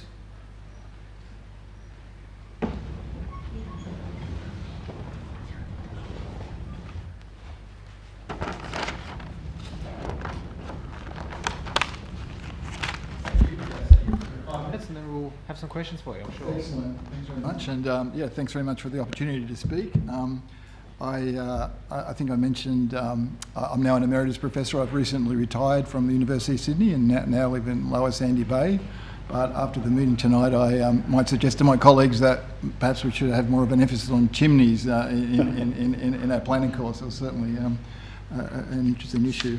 Anyway, the reason I've come along to speak is I've been working on a project for Shelter Tasmania, looking at monitoring short-term rentals in Tasmania. It's a 3-year monitoring study. We've submitted I've submitted the draft baseline report, but it has to go through a certification process at Shelter, and also with the government in that we've used, we're given access to some short-term rental data that the government collects, and the executive director of the agency that collects it needs to certify the report before we can release it. So that won't be available tonight. But I circulated a short letter to the councillors just with highlighted points from that study that I think are relevant tonight, and I'll just speak to them quickly. So clearly the Hobart rental market's in trouble. Not much need to talk about that. When you look at the trends over time, you can see that the problems really started basically the middle of 2017, and things have got worse since then. There was some relief with COVID started, and we saw a transfer of some short-term rentals into long-term rentals, but the affordability squeeze is continuing. One of the things we did in our study, we had a very close look at what's been happening to the Hobart and also the Hobart City rental market. And what was interesting was in the period before COVID commenced, the beginning of 2020, the rental market in both Hobart City and Greater Hobart actually shrunk. In Hobart City, in the 2 years up to June 2019, the market shrunk by about 2.2% a year in those 2 years. Okay, and at the same time, we had an increase in population growth in Greater Hobart and Hobart itself, and as a result, it had essentially supply and demand working itself through. The rental market shrunk, demand's gone up, vacancy rate shrunk, and people end up paying higher rents. So that issue, is okay. What's that got to do with short-term rentals? I think that's what that's got to do with short-term rentals is one of the reasons, certainly not the only reason, that market shrunk is a number of properties shifted from long-term rental to short-term rental. Okay, in that period from July 2016 to the end of 2019, just looking at Airbnb, the whole dwellings listed on Airbnb in Hobart City increased by 461 dwellings. Over that same period, long-term rentals, measured in our study through total rental bonds, decreased by about 280 dwellings. Okay, so it's not saying that every Airbnb property is basically taken out of the rental market. Some are, obviously some aren't, but there's enough in that period to generate that shrinkage in the rental market. Now, a lot of people say, and Airbnb in their press release they put about this issue, use that old chestnut, well, it's only 1% of the total housing market in Hobart, it can't impact the market. That's a misunderstanding of how rental markets work. Rents are really affected by the vacancy rate. Okay, if the vacancy rate is 2.5% to 3%, rents tend to be pretty stable and move basically in line with inflation. Once the vacancy rate shrinks to, say, 1.5%, 1%, then you get quite significant upward pressure on rents. Okay, so in Hobart at the moment we've got vacancy rates, depending on who you use to measure them, around 1%. We're seeing essentially double-digit increases in rents. So in a market like Hobart where you've got about 6,500 rental dwellings, then you really only need to lose about 100 rental dwellings to shrink your vacancy rate from 2.5% to 1%. And in essence, I think that's what we've seen is happening. One of the things in the study that we looked at was, okay, what's previous research shown about the impact of short-term rentals? And looking at the independent studies across the world, there's almost no studies that show there's no relationship between an increase in the penetration of short-term rentals and the private rental market. And what's been interesting with COVID, we've actually had a very interesting natural experiment. Sorry? 30 seconds. Okay, sure. There's been an interesting natural experiment where we've seen a shrinkage in short-term rentals, and in Hobart and other parts of Australia, we've seen rents as a result go down. So surely the issue then is really about housing stock. We're not building enough housing stock. When you look at the actual housing stock delivered in Hobart, we actually see the total number of stock compared to the new households that are forming. There's been a surplus in the last 3 years, and that data is from the federal government housing authority. Okay, so we've been delivering enough housing supply. The problem has been we haven't got enough of that housing supply into the long-term rental market. I'd probably just conclude on the point that one of the problems Hobart's got is its penetration of short-term rentals is about Sydney's 2%, Sydney LGA, 2% of the total rental market are short-term rentals. My estimate for December 2021 in Hobart City is 9.33%. That's the dilemma, that difference. Thank you. We went a little bit over there, but Thank you. I'll let you finish. You're right. I've got a few questions, but I'll leave it for the rest of the floor first. We've got Alderman Briscoe up first. Thank you for all those figures that you've given us. I was fascinated by them, and I know you've given us a briefing before, and we're building up a picture in our collective heads, I imagine, and so I do appreciate that, and continue your research, because obviously it'd be better to be informed by evidence. Your last comment, I'm looking at the table for comparing underlying demand for dwellings with net dwelling completions Greater Hobart. That table, in the last, as you said, the last few years, 2019, 2020, 2021, we have had significant houses built, completed. 1,200 in 2019, 1,300 in 2020, and 1,400 in 2021. And looking around the city, outlying the city generally, I reckon it's probably going to be the same amount this coming year. And the net surplus has gone, in 2018 it was in the negative region, but then it's increased from 157, 502, 700.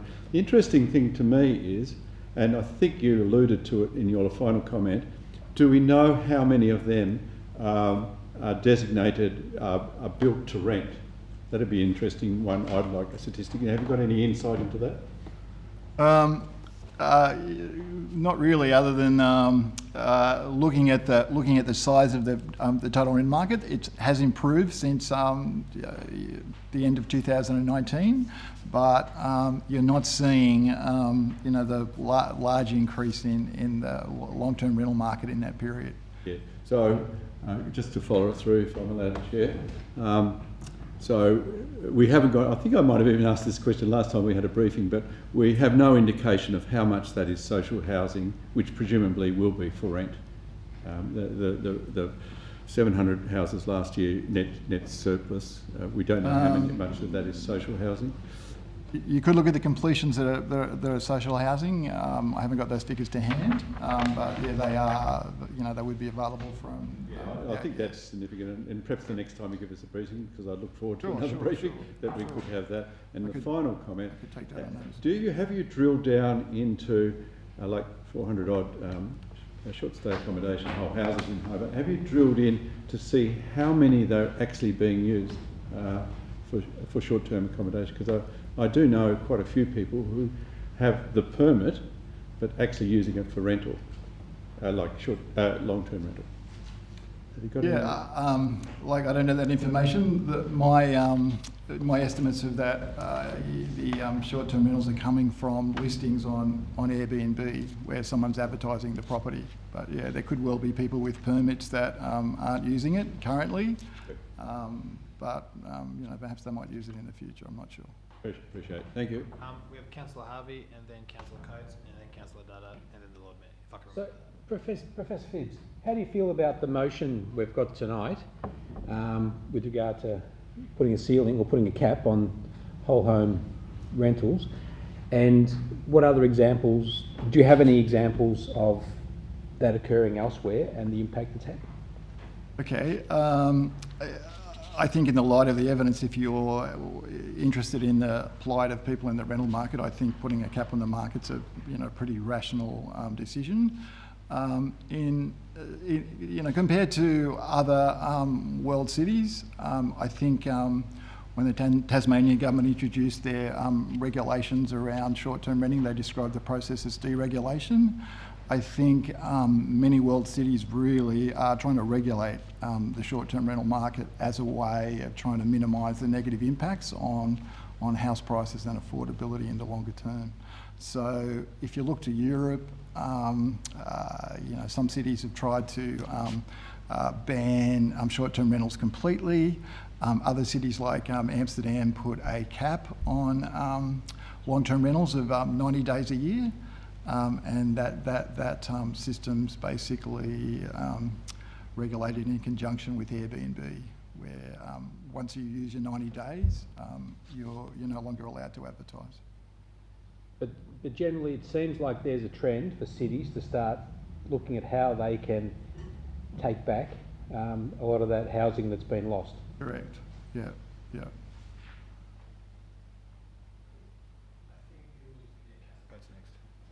Thank you, Chair. Thank you, Professor, for that. That's very interesting. I look forward to the full report when that's released. And as you know, we've got obviously a motion tonight. There was a motion, similar topic, I guess, or similar theme recently. So more research in this area definitely assists us as decision makers. So thank you for that. Look, I just obviously the big disparity between the Greater Hobart Airbnb density and the other cities, like Greater Melbourne and Sydney. Do you sort of have any view as to why it seems to be that we're so much higher in Hobart? And do you think if we were to get our Airbnb density numbers towards the sort of Sydney and Melbourne averages, if you want to use that term, do you think that would ameliorate the impact?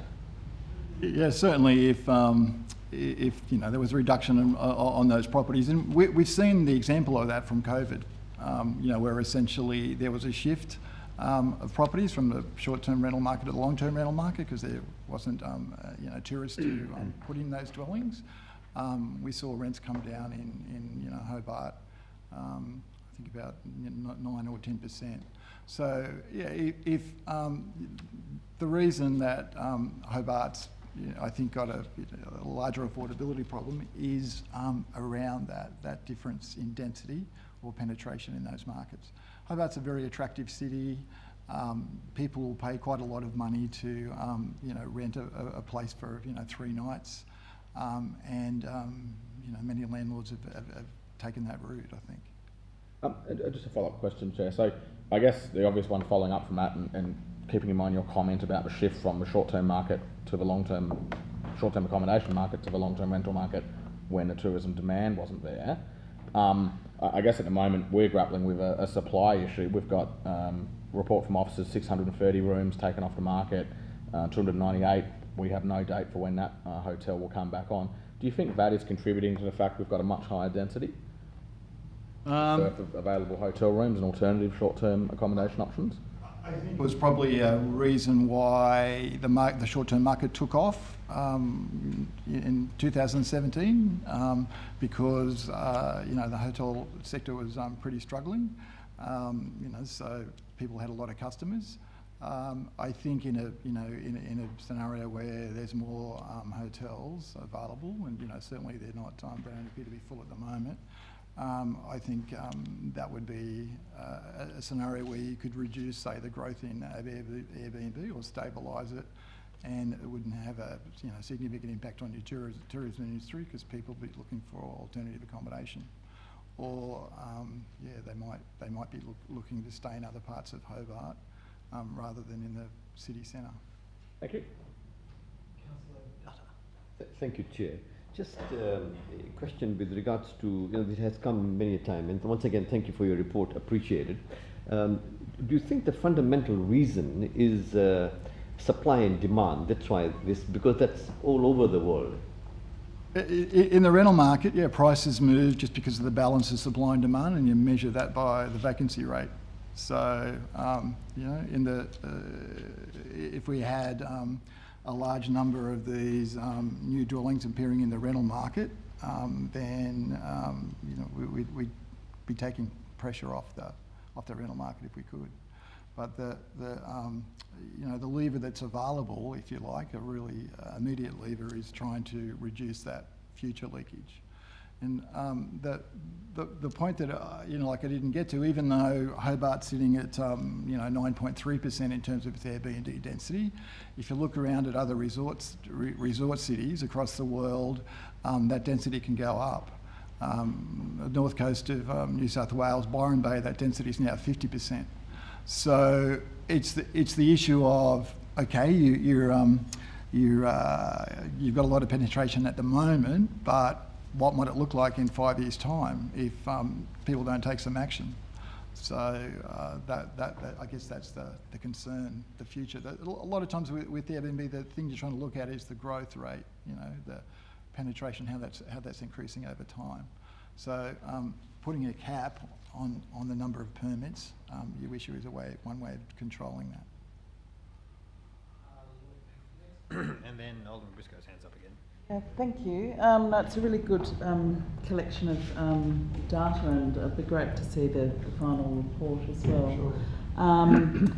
There's sort of been a narrative that putting a sort of limit on the leakage of properties to short stay isn't fundamentally addressing a lack of supply. And, I think there's been a bit of commentary that, this isn't about supply, this is just about something else. But I think, can you confirm that what you're saying is basically this has been a shrinking of the supply of rentals? This has been a shrinking of supply, possibly, well, it could be 461 in the last 3 years, or 2016, 2019.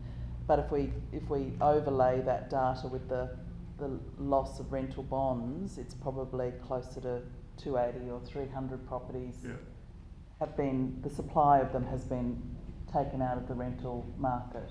Yeah. They're a direct loss of supply. I think that's the issue.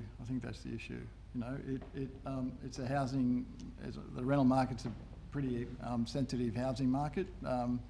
Changes in supply or demand will change rents quite quickly. If you've got a situation where you're losing supply to the short-term rental, a way to take pressure off the market is to stop that leakage. So it's a pretty fundamental supply response. Yeah. And a lot of times there's a debate to get into as planners, is the planning system the reason there's not enough housing supply? The dilemma for the planning system is we can approve all these dwellings that we've approved in Greater Hobart, but maybe they won't get built, and if they get built, maybe they won't end up in the rental market if you hope that they can. Here's a lever that's a pretty direct lever in terms of having a changed outcome in the rental market. And like I said, the best natural experiment we've got is really is COVID.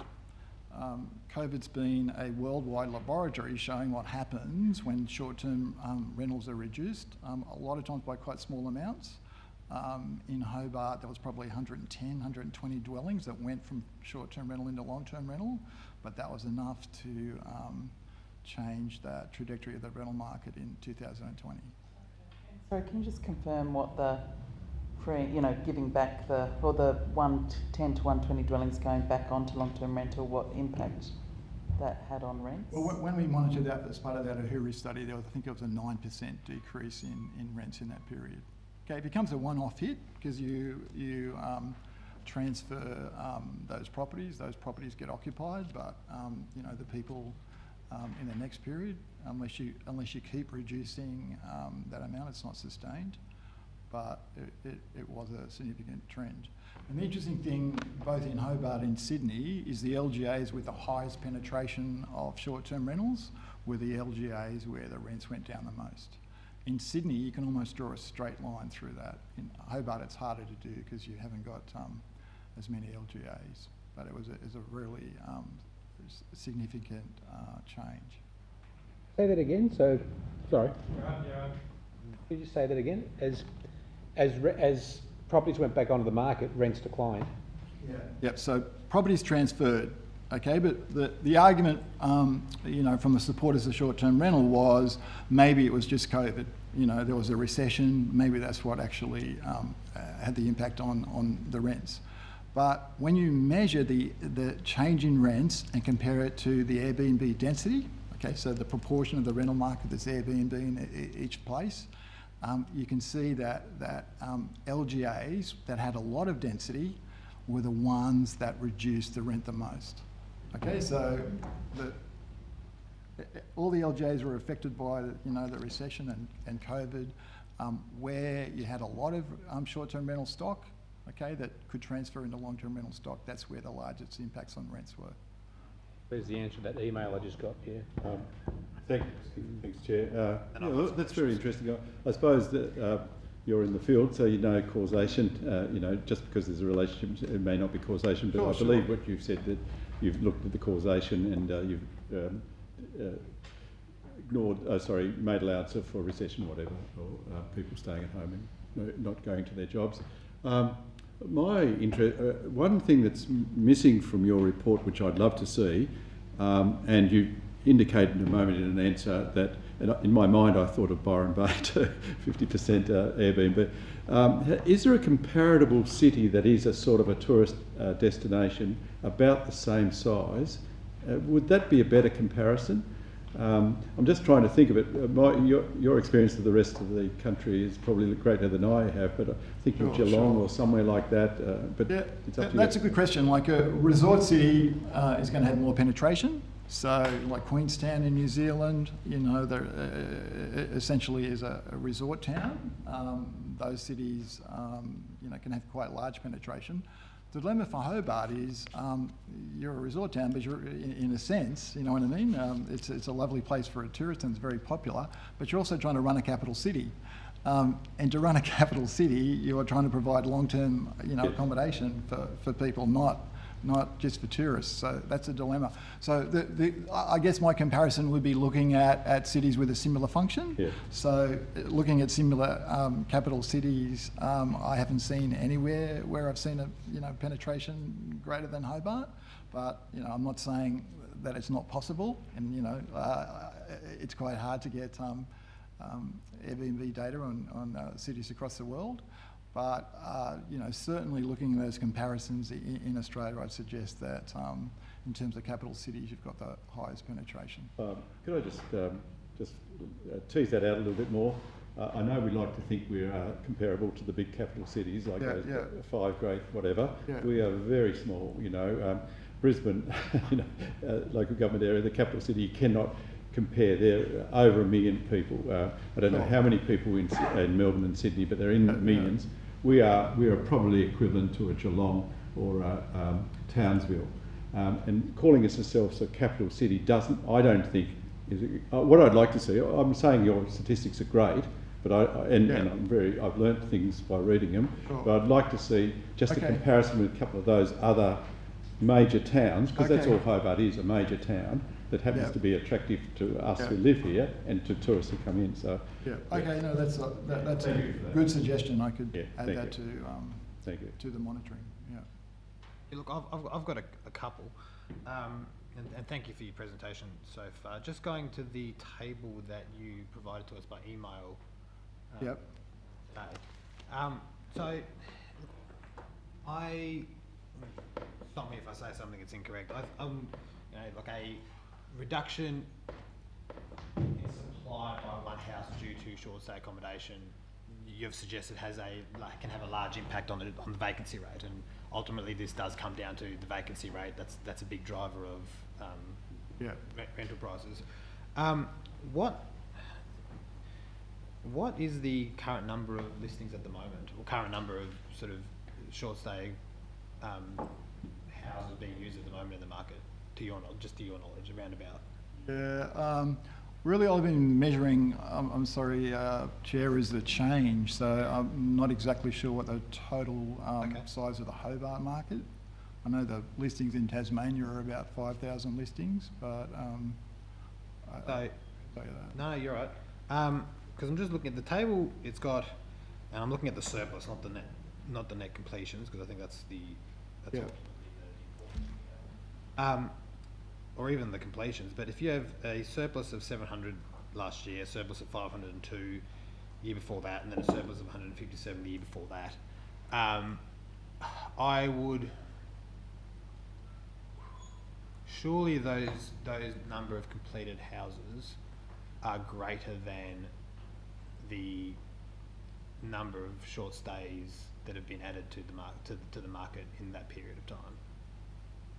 yeah, I'm pretty sure that would be correct. Yeah. I don't think that's it. Yep. So shouldn't the effect on the vacancy rate then be a positive one, even if there's a, you know, if we're going off that premise, there's a reduction in the vacancy rate that's caused by short stays bleeding out of the rental market, but then we've got additional homes and additional houses, and perhaps some are owner occupied, perhaps some are rental, and perhaps there's a cohort that are in short stay. Shouldn't that vacancy rate still be increasing based off this extra supply? Because you know, to me, a house is a house, and the house is worth the same insofar as supply, whether you're building one or whether you're taking one out of the short stay market into the rental market. So, can you just speak to that interplay a little bit? Yeah, I think what the table is telling me or suggesting to me is that the supply is coming forward, but it's not ending up in the long-term rental market. Or if this new supply is, it's only replacing supply that's being removed for some other reason. Sure, and I accept that. I'm just saying that the numbers of new builds are in excess of what the numbers of new. I mean the rental market has expanded since 2020. So some of those have ended up in that long-term rental market, which has helped, but hasn't really replaced the stock that was lost. So I can tell you that estimate. If you just bear with me for a second. While you're looking for that, I find that table quite informative. I just think it'd be more informative if it did have, it might be difficult to get that information, but if it did have that breakdown as to the same period of time there were this many new listings, and this same amount of time this many houses were on what percentage were rental, what percentage were owner occupied, what percentage of short stay, out of that 700 surplus of 1,400. That's just my sort of 2 cents. How do we get that? We don't know, that's a hard figure to find out, except through the rental bonds, isn't it? That's the only... Yeah, it's through rental bonds. But, it's one of the suggestions in our report is the monitoring in Tasmania and Hobart. It's probably not as sharp as other states. So if you ask me that question about Sydney or Melbourne or Brisbane, I could tell you. But we've had to really construct the rental market through an indirect measure, because the Bond Authority doesn't publish sort of regular updates of the rental market. LJ in Sydney, I can tell you every quarter whether the total number of rental properties have gone up or down. I can't really do that in Tasmania. If we're talking about the, you said you're measuring the change of proportions of short stay to the rental market. Does that separate out? Because ultimately, what we talk about is whole home listings. Does that separate out whole home listings versus I might disappear for 3 weeks on a holiday and put my house on the market for 2 weeks? It's what's called whole dwellings or entire dwellings listed for more than 60 days. Okay, so that and your stats are based on that. Yeah, that's what those changes are. That's it from me. If there's not any other questions. Very quickly on the rental bonds again. So this 280 less was 2016 to 2019. You're anticipating that there's probably going to be some new properties come on in the 2020, 2021 that we're sort of trying to make up from the 280 lost in that period. Yeah. So you gained, in that second period, you gained 143 rental bonds, right, after January 2020 to June 2021. So some of those properties, that were completed in that surplus have to alleviate that early reduction. Yeah, sorry about that. You're getting quite almost like a select committee inquiry, aren't you? Sounds like it. Seriously, but I think it's fascinating, and we've got to have some understanding, don't we? Because we're about to embark on a very important amendment, in my view. I think you might have said at the beginning, but I've lost it. How much of the percentage of residential dwellings in Hobart local government area are rentals? What sort of rentals do you mean? Not short term, just general rental. So if you could say, like for example, at one stage, many of the houses in Battery Point were rentals. I don't know whether that's still the case, again, it's a bit hard to tell. In a sense, we'll know the answer to that question in June when the 2021 census comes out. The 2016 census, I think the figure was around 25%. That's you said 6,500 total rentals. Yeah. So that's based on 2000. Yeah, but they're private rentals. Like there's 3,000 odd public rentals in Greater Hobart. Yeah. And I suppose if I just one more thing and I'll stop. So as the market price of houses have gone up, then less likely people can afford that to buy a house, obviously, in central Hobart. Would that push more pressure into the rental market and therefore raise the prices? If you're a first-home buyer or a potential first-home buyer and you think the market's left your financial capacity, then you'll end up in the rental market for longer, or you might take the attitude of trying to move somewhere else where you might have a capacity to do that. I suppose you haven't got an answer to this, but cashed up mainland buyers who sell their luxury units in Sydney for $3 million and come here and buy a property for $1 million, is that having any effect? Or I'm just using that as an example. Yeah, probably haven't got enough. Certainly there's a lot of anecdotal evidence about that.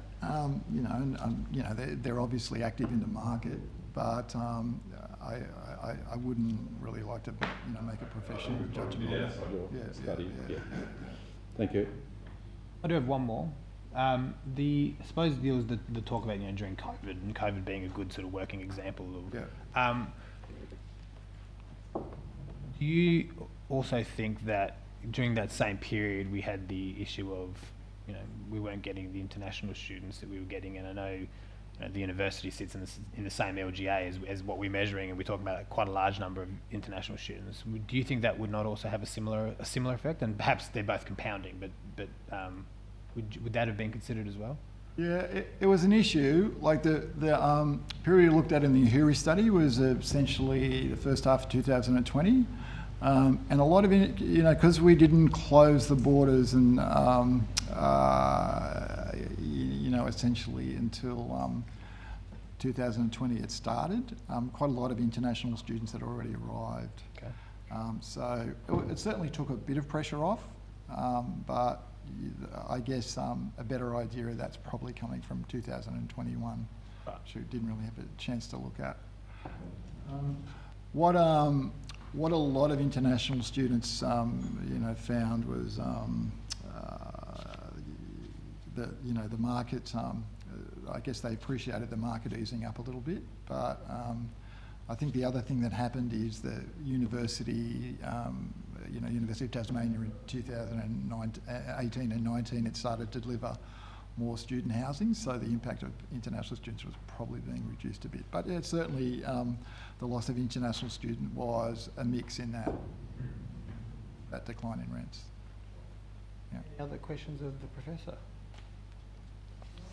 Thank you very much for that. It was a bit of a parliamentary inquiry. So No, appreciate the interest. As Thanks I very much. said, it's an important issue. So. We now have a presentation by Kate Kelly. Kate's here. Okay. Is she not waiting out there? It's on Zoom. Right. It's not on Zoom. Shaky heads from the next room.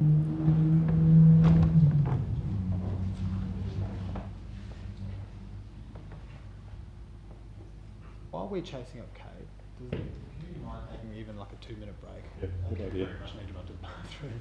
Yep. I say what? We'll come back at 6:46. We'll get back at 6:50.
That, and Kate can come back in. Yep. All right. We'll give her. Yeah, We'll give her. I We'll give move her. we a have bit of time. here Copley Road. A little bit of time to dial in and give her a chance. So look, I'll suspend that then. Sorry. Oh, sorry. Before you do that, I've come just for this item, and I'm happy to duck out now because I do actually need to go. I've got a family matter to attend. But all I did want to say on that is that, just for everybody's notice, I do think it's really inappropriate that the person who's chairing the meeting is chairing the meeting as the Chief of Staff for the Minister for Housing and the Minister responsible for short stay accommodation. And I also think it's inappropriate that we've got another voting member on this committee who has short stay accommodation. I think that's a conflict of interest. But I do understand that that's up to the individual member to declare. But I would just like everybody to note that, and I do hope that the recommendation gets up tonight. And thank you very much, Professor Phibbs, for your deputation. Thank you. We'll move Councillor Harvey's. Did we finish? Sorry, I didn't mean to interrupt. That's fine. Are you done? Sorry. We'll move Councillor Harvey's motion to suspend this. All those in favour say aye. Aye. You can say no. No, ayes have it. We'll move on to 7.1.2. 7.1.2, 30 Copley Road, Lena Valley, 4 multiple dwellings. Happy to move the recommendation, Chair. Is there any comment or questions or any other such discussion? Oh, look, Chair, I will have a comment. I did go out there today and there's some earthworks going on, which I don't know whether it's associated with this one or not, and it is a very tight sort of driveway area, but I guess it's... and I was quite surprised looking at the plans of the houses and how significant they are. But I will support it tonight. Okay. Any other comment? No, very good. In that case, I'll move the motion moved by Alderman Briscoe. All those in favour say aye. Aye. Against say no. Ayes have it. 8.1. I think we have Kate. So, very good. So I'll reopen item 7.1.4 and we have a presentation by Kate Kelly. What? Oh. No, Jax is gone. Yeah. Kate, hello. Oh, she's still connecting. You're on mute. No, I think she needs to click the accepting computer audio at the beginning of the meeting. Oh. Can't hear you, Now she's Kate. on mute.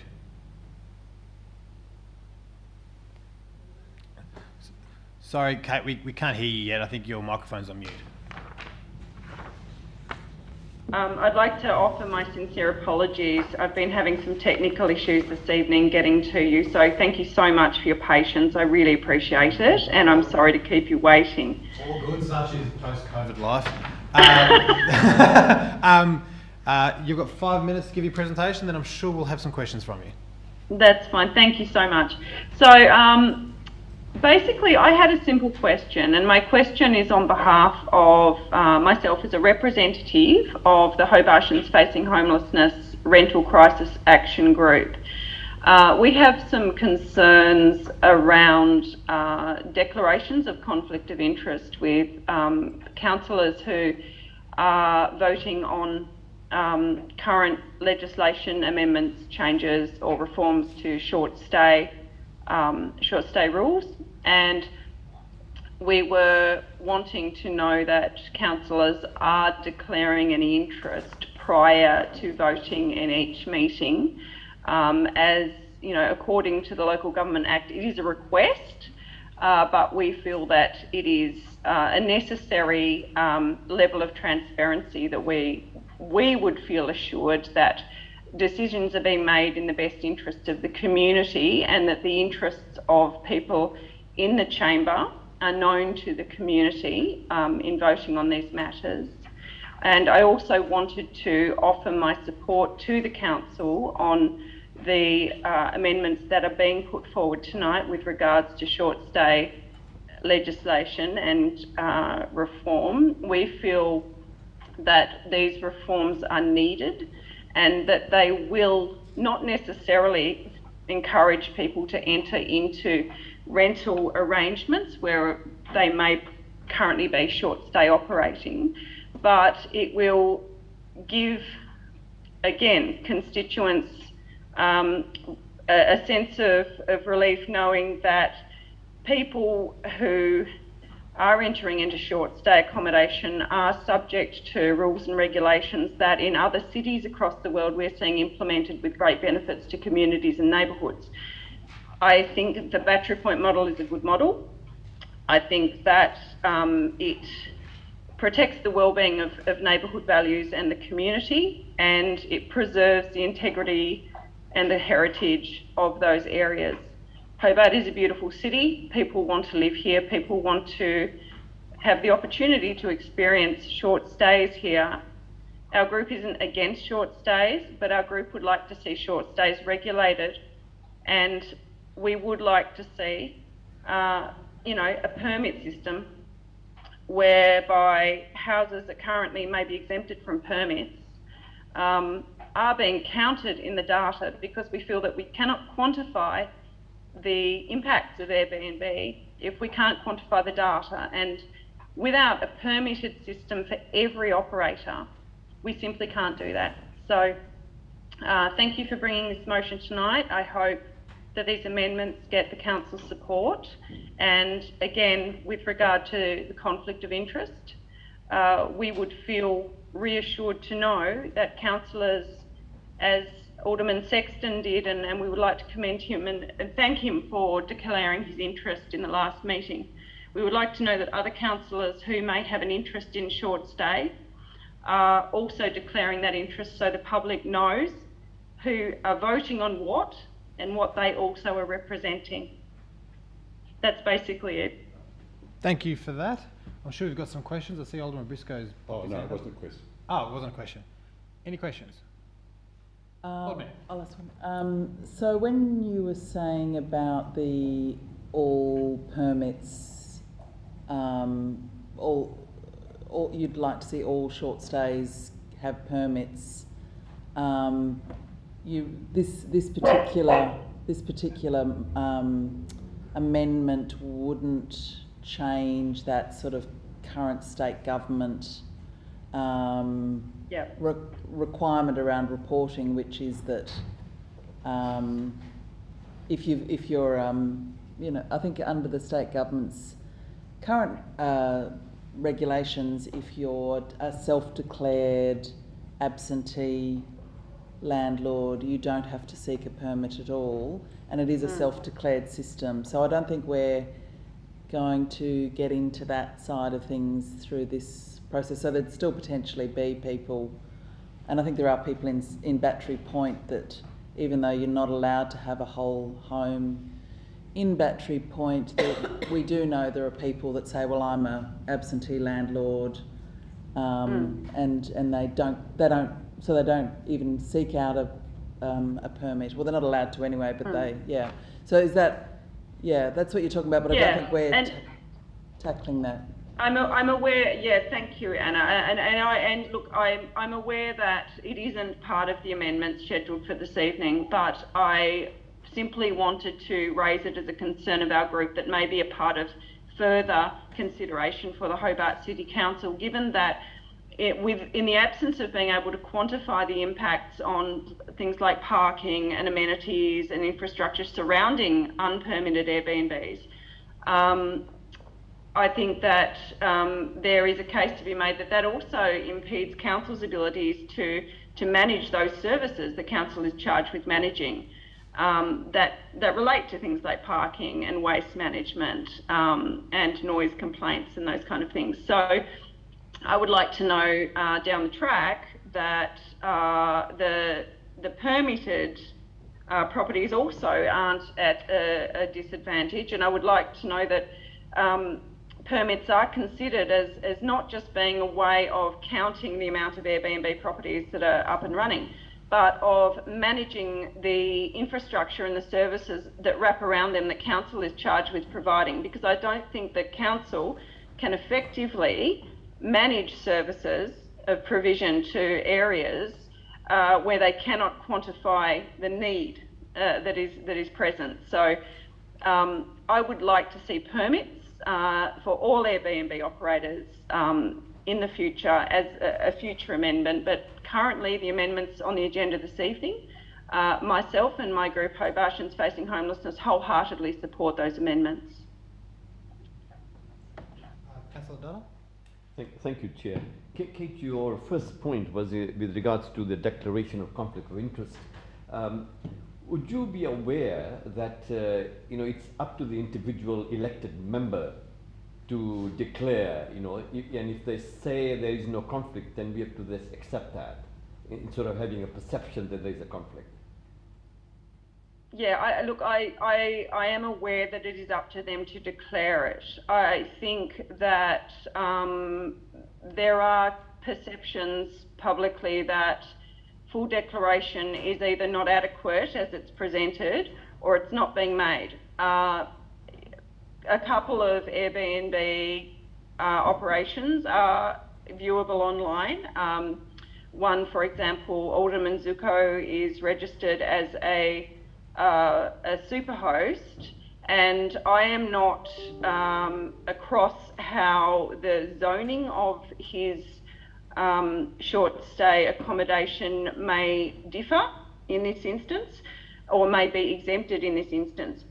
But I think that for councillors who own short stay or who have any interest financially or otherwise that may benefit them, or they may be able to vote to the detriment of others against, I think it is a moral duty of people in a representative role of the public to inform the public of votes they may be making that may benefit them or may disadvantage people who may be in competition with them in areas like this. So I know that they're not legally obligated, but I also would like to refer to Section 48 of the Local Government Act, where there is an expectation to declare conflict. And I think when councillors enter, they know that. And I think that the moral obligation of a representative of the public needs to be taken seriously, because we all need that representation to reflect the community's needs above and beyond the personal needs of people sitting in the council chamber. Other questions? No. Thank you very much for your contributions. Thank you, and again, apologies for my lateness. I hope I didn't inconvenience anyone and hold the meeting up. No, not at all. Gave us a much needed break. Great, excellent. Thank you very much. Okay, we'll open it to debate, and I see Alderman Yes, Briscoe. thank you. Look, I'd like to move the amendment, the recommendation from the council officers, and I'll talk about it later after I hear the debate. So I move the recommendation to endorse the draft amendment. Thanks. Okay. Sure. Councillor Harvey. Thanks, Chair. Yeah, look, I'm very supportive of this draft amendment, and I will just highlight, though, Part 3, under Section 38 of the former provisions of the Land Use Planning and Approvals Act, the Council placed the amendment to the Hobart Interim Planning Scheme on public exhibition for a 28-day period. So this motion tonight will go to full council, and hopefully full council will agree to send it out for public engagement. So we have the intent well established here. It's to prevent further whole homes being converted into short stay accommodation, or which I think is a good thing. We've heard that is a huge problem for not just Hobart, for everywhere. And I was quite stunned to hear that it's 50% of Byron Bay is short stay accommodation now. That's quite quite startling. But unless the council uses what it has at its disposal to try and alleviate the housing crisis, and it is a crisis across the whole country, and it's something that we don't want to see get any worse, because if it did get slightly worse, it would be really a dramatic situation for people looking for houses, looking for rental, and also for the issues that we have with regard to affordable housing. It would just be incredibly sad to see more houses converted to short stay accommodation and continue this crisis. But there's other solutions as well. But councils have to do what they can, and this is a really fine solution for council to support in addressing short stay housing problems in Hobart. So very supportive of it, and I'm hoping that this has a full support around the table tonight and goes to the full council with positive recommendation for parts 1, 2 and 3. Councillor Dutta. Thank you, Chair. Likewise, I would be supporting all the recommendations here. And again, I must note here that this is only one variable, as it were, that's impacting.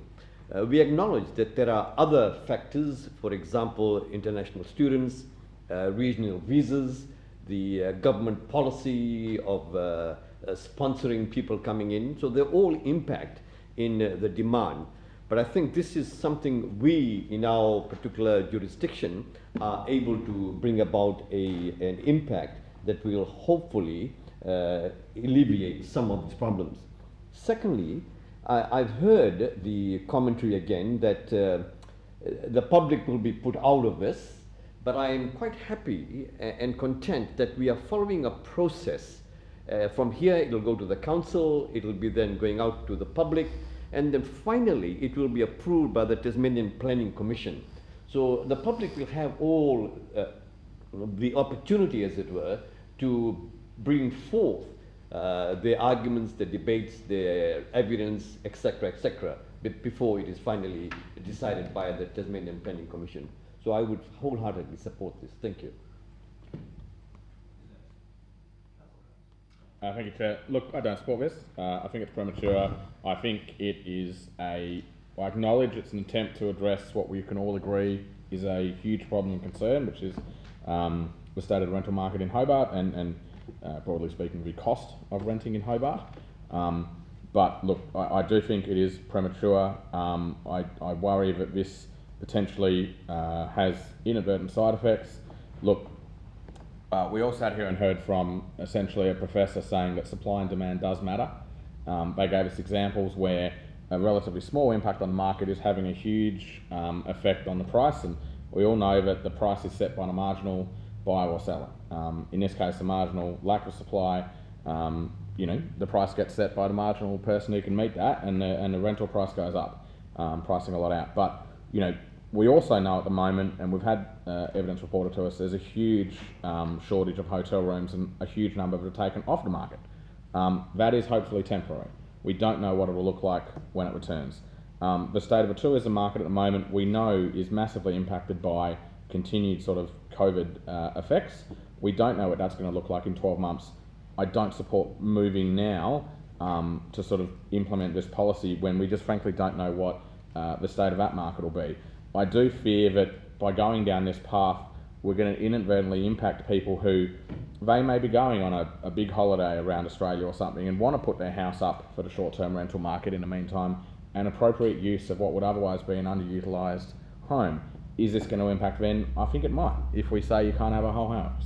I know people who will get a new job and they'll move city, and they don't know. They don't know what it'll be like. They don't know what the, if they're going to enjoy it, if they're going to enjoy the job, how it works out. What they do is they put their home on the short-term rental market. In 3 months' time, when they're in Sydney and they say, we love it, we're selling up, or we're going to convert it to long-term rental, this will take that option away from them. There are all sorts of reasons why people might be putting it into the short-term accommodation market, which in my view are entirely appropriate use of what is their asset that they've potentially borrowed and spent their lifetime paying off. And I find this proposal in front of me now as a, if you like, a sledgehammer rather than a scalpel, and I do worry that it is going to have some detrimental impacts. If I could design a policy that's going to create inequality and a lucky few, it would be this, because the existing houses with existing permits, they've hit the lottery. We all know that if you artificially stop new supply coming into a market, the existing properties that hold on to, if you like, the grandfathered or existing use rights, I fear that, again, this will just make those even more valuable. We have a lot of short-term accommodation at the moment where council appropriately gives them permission but also puts in place management plans as a tool to make sure that the actual use of them is done in an appropriate manner. I fear with this sort of policy and putting in a blanket ban, all we'll be doing is having, if you like, an illegal market of people renting out their houses, and we won't have those management plans in place. And we'll potentially have more sort of worse social outcomes in the management and operation of these ones. You know, every single time that in any sort of avenue people go around and sort of ban something, if there is that demand there, and we know there is, we've heard from the professor tonight, we will get that sort of underbelly, if you like, of illegal behaviour. And I do fear that that will occur in this instance. Look, I appreciate very much the sentiment behind it, and I'm all on board with trying to find solutions to ultimately availability and cost of rentals in Hobart, but we have to be honest to ourselves that, much like Byron Bay, Hobart is a tourist town. We do have demand of people visiting here, and people who visit here are of benefit to the local community and to local residents. The question of how we house those visitors is perhaps the one we should be talking about today, and not necessarily looking at banning certain forms of accommodation.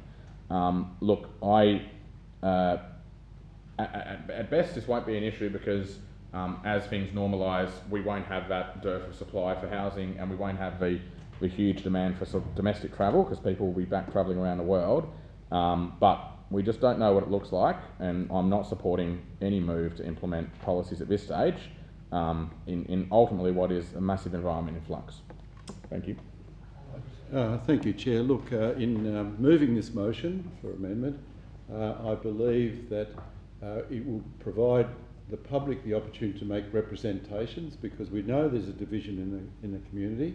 The professor who addressed us got behind some of the statistics. It's not complete, but it's quite impressive, and I look forward to that report being made public. I believe the opportunity for the public who support short stay accommodation, and those who find that that is maybe causing or is causing rentals to go up, and affordability and accessibility to rentals because of the transfer of long-term rentals into short stay accommodation. But I believe that we as a body shouldn't make that decision. At the end of the day, it will be the decision of a judicial body who will balance up the arguments.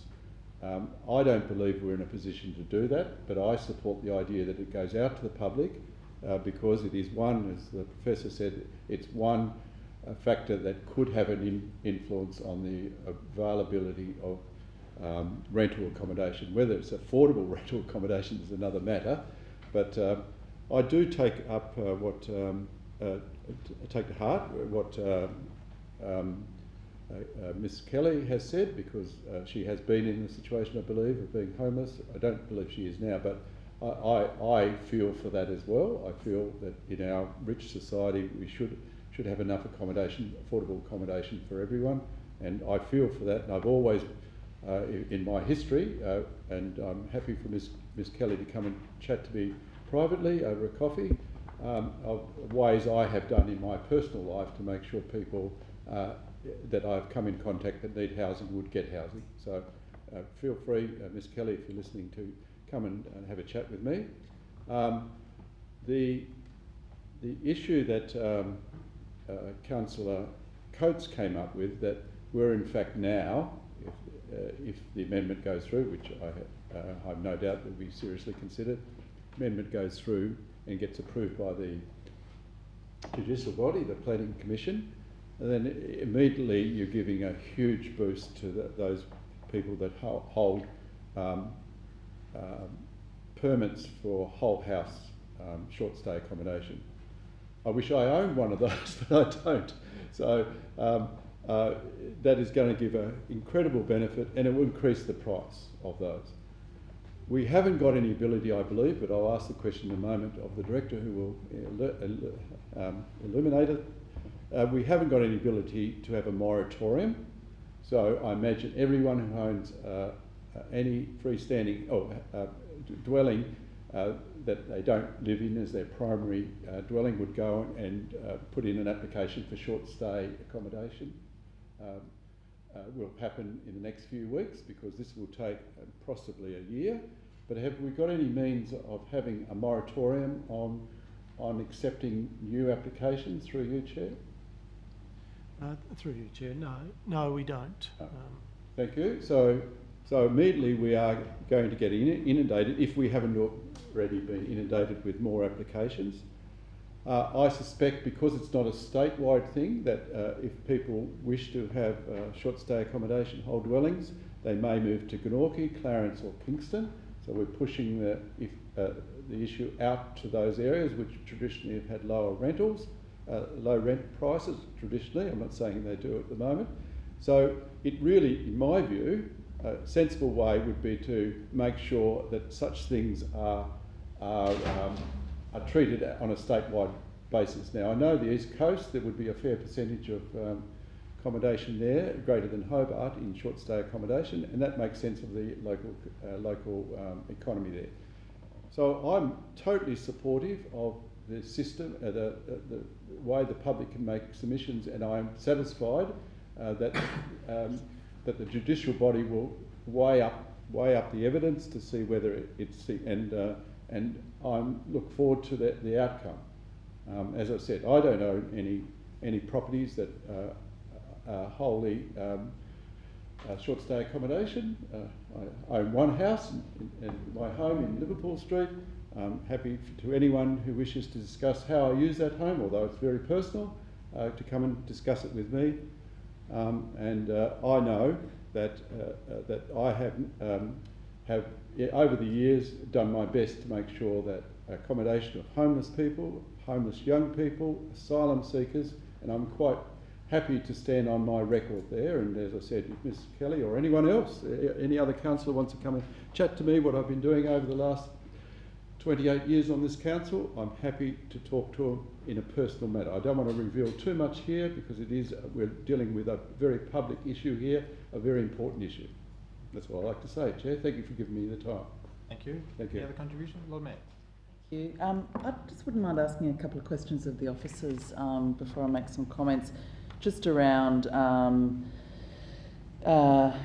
clarity on like what the minutes. I mean, this has really come almost through a fairly clear message sent from the previous Minister for Planning that this is the most appropriate path to go down with the approach that's being recommended by the officers. Is that how you interpret it? Is that? Chair, that's correct. I mean, we were initially of the opinion that was not an option for us.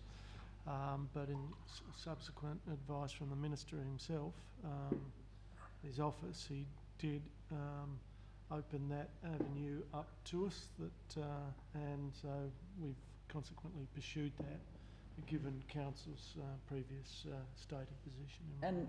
And is that sort of in line with messages from government ministers that they see that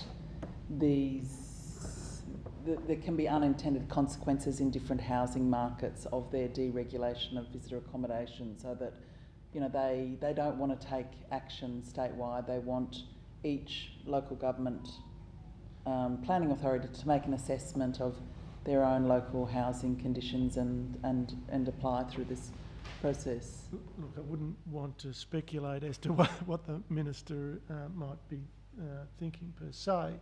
However, there may be jurisdictions where short stay visitor accommodation isn't an appropriate option, or generally, and this approach obviously provides that flexibility under those circumstances. And just on the issue of sort of blanket bans, what under these provisions, if they were to get accepted by the Planning Commission, how many other zoning areas would still allow for visitor accommodation permits to be issued? And what's your thinking around still allowing annex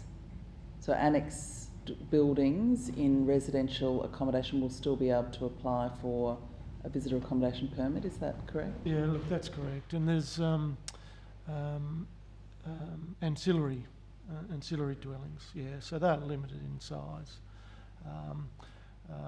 Would still be allowed, and also there is, as you alluded to, there are a number of other zones, particularly around commercial zones, where there is a significant amount of housing that where you would expect to see hotels, for example, in such zones where short-term visitor accommodation should also be allowed for.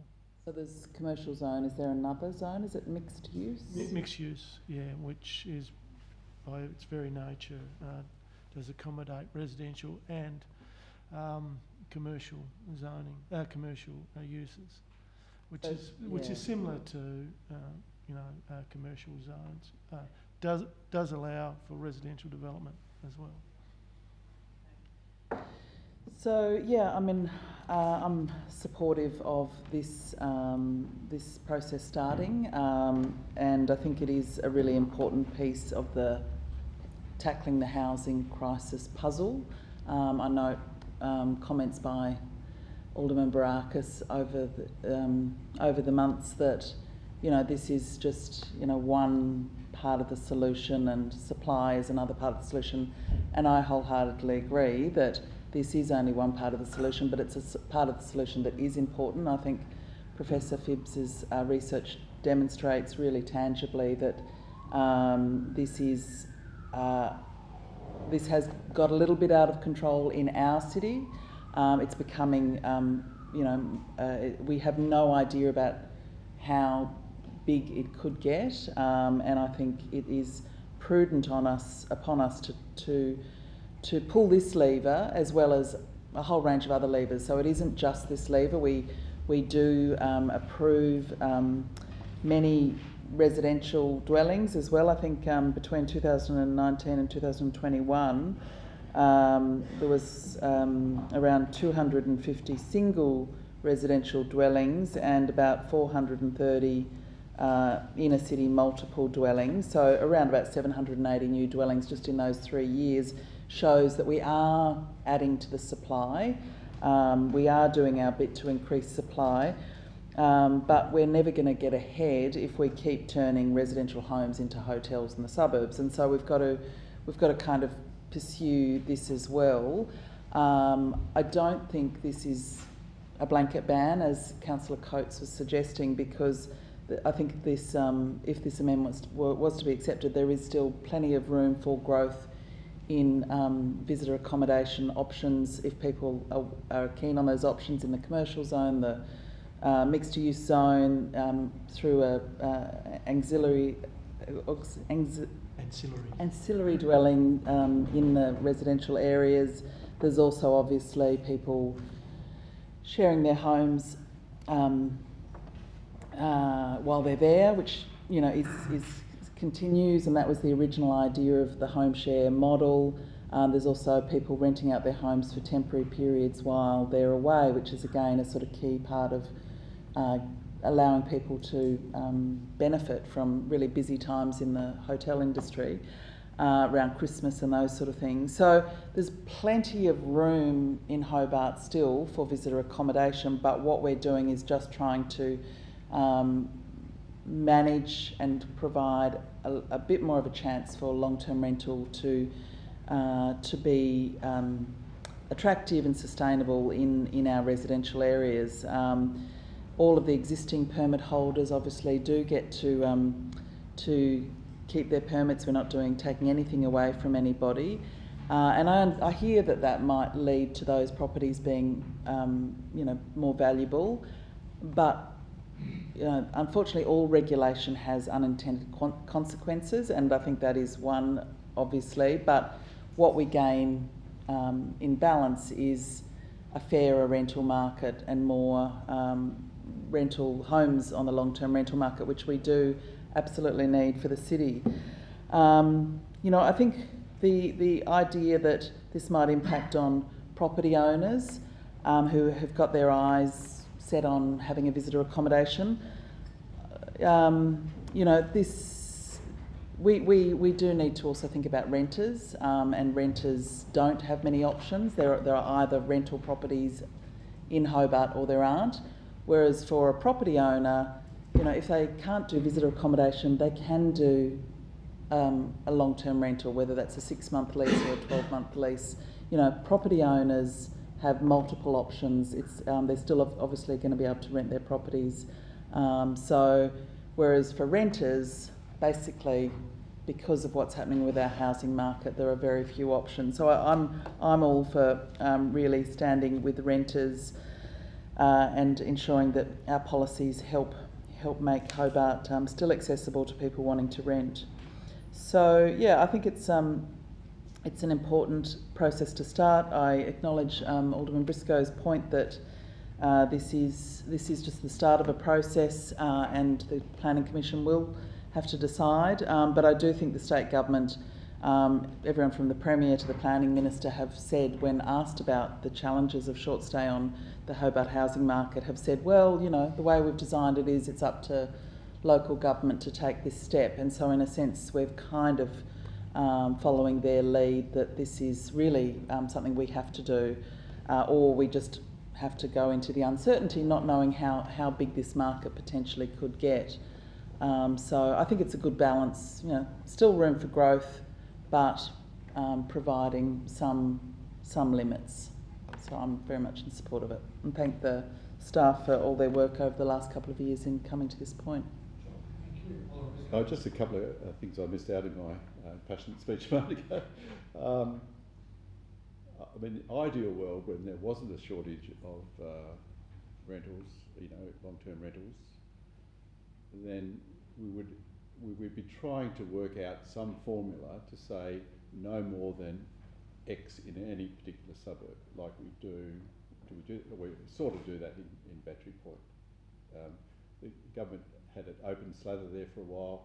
We realised it was a mistake, and the government did change its mind about those whole houses to be.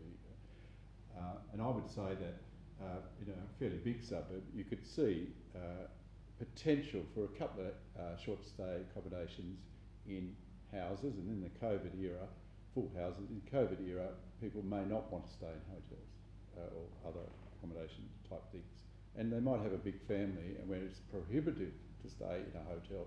And I had a family member, a family group that came over a couple of weeks ago, and they had 3 children. They have 3 children and 5 altogether in the family. It was incredibly prohibitive to stay in a accommodation. They couldn't find affordable accommodation in central Hobart in a hotel. So you can see that there are legitimate reasons, if we want to encourage the full range of visitors to Tasmania, and should it only be the rich people who come to Tasmania? And I say, of course not. So we've got to have a range of accommodation things, and short stay accommodation does fit in with that range. Now the question I have, apart from that, is if someone came to the council saying, I am going to build a single dwelling or multiple dwellings for short-term accommodation in our residential area, I'm building it for short-term accommodation. Would this amendment allow that? No. So not as a single dwelling. No. Not as a single dwelling. But if you came into the CBD area where it's zoned differently, that would be different. That's correct. Thanks for that. Councillor Dutta, then Councillor Harvey. Thank you. I just have 2 questions through you to the Director. With regards to the number of houses, whole houses that's been given out on Airbnb, would you be able to tell me how many there are altogether registered? Look, I don't have that number. Look, I don't have it on hand, but it's been reported as 460. So the follow-up question is, so these houses which are already given out, as it were, and have the license, they will remain. And so therefore the public will have the option of going and using these accommodations as Airbnb. Look, that is correct, provided they maintain that use, then they will continue to be able to legally offer that service. So that's a land rights, isn't it? So therefore, when it's sold, it goes with them. That's Buyer. correct. Thank you. I'll go to Councillor Harvey, but first, can I just ask a follow-up question? What, for the intents and purposes of Councillor Dutta's questions, what does maintaining the use count as the bare minimum? Yeah, if you cease the use for more than 2 years, then you lose the right. So if somebody had a short stay permit and they let it out for 1 day every 364 days, every 600 and however many days, sorry, that would comply, would it? Ms Avey might be able to. If the permit has been issued under the current planning scheme, that there's and the property is in a residential zone where you don't need a permit for residential, you can essentially switch between the two, and you don't lose the rights under the permit. Except once we change planning scheme, that might not be the case. Councillor Harvey. Thanks, Chair. I'm also hoping that this proposed amendment also is a disincentive for those institutional buyers or people who want to create their own hotel across multiple accommodation to not go down that path. So I'm hoping that this is a disincentive for people competing in the market for houses that they're specifically going to use for short stay accommodation. And I know one very recently that's exactly what happened. It went onto the market and it was bought by someone who had the intention of turning it into an Airbnb, not to live in it. And they're just in the market competing with other people who might like to live in the house. So I'm hoping that this is a disincentive for that. And through you to the director, do you think it will operate in that way? Do you think there'll be less people competing for houses because we're eliminating those who are specifically seeking to purchase houses for short stay accommodation? Look, I don't have necessarily any evidence to suggest that is actually occurring, but it would not surprise me. Clearly, there will be people that will be currently purchasing these houses for that specific reason. If you take those out of the equation, then you're reducing. Yep. Yeah, I would suggest that there's probably even businesses that are based around purchasing houses specifically in strategic locations for short stay accommodation. I might say a few words. Look, I'll just touch very, very briefly on the Section 48 and the conflict of interest stuff. I know Section 48 was invoked by Ms Kelly, and look, rightfully so. I think there's an expectation of transparency by elected decision makers. I will also draw people's attention to Section 52 of the Act, because that does place in, I think, reasonable limitations on how far that section of the Act goes. But I won't touch on that any further, and people have different, I know Alderman Zuko's name was brought up. He has short stay property in the commercial zone, so that wouldn't even be affected by this. So people have all sorts of reasons why they may or may not have conflicts, and I'll just leave that there. I don't think it's part of this debate really. But just to touch on, I did have one question. I think that's already been answered. But to the best knowledge that we have today, the number of short stays permitted short stays in the city is 461. Was it? Yeah. Round about that, I think, yeah. Yeah.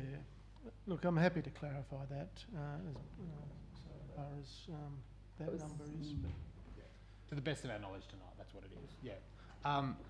Look, and I do have another question, Director.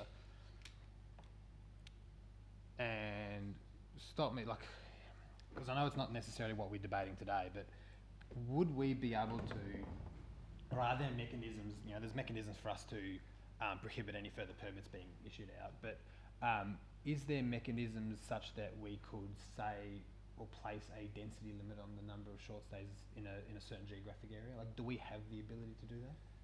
Yeah, look, it is, that would be a challenging exercise. I think we alluded to that in previous reports. And, what is that figure? How do you determine that?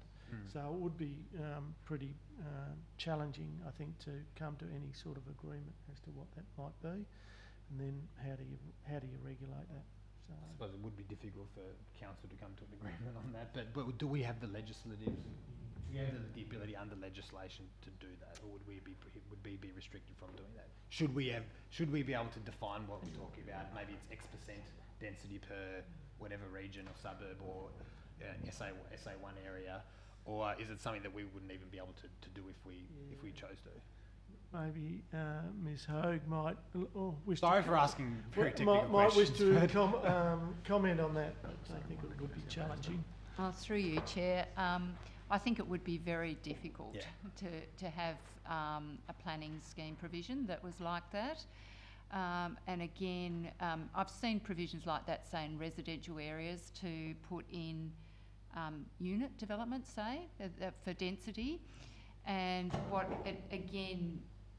it's inequitable, first in, first best, best dressed sort of thing. So you'll get a rush in an area potentially, and it might not actually be even in the areas that you want it. You might get a cluster in an area, or it's a very sort of difficult instrument to use. Thank you. That answers the question. I suppose my worry is that we're going to have a rush generally within the municipality based off this. But look, I'll just start. I think, and I've said this before, I think everybody here agrees with the issues that the city's facing around housing. I don't think that there's any disagreement there. And I think, I'd like to think that everybody's very well intentioned as far as wanting to find solutions to the issue. I don't think that's controversial. I think where we sort of might differ is what those solutions are and the merit of those solutions.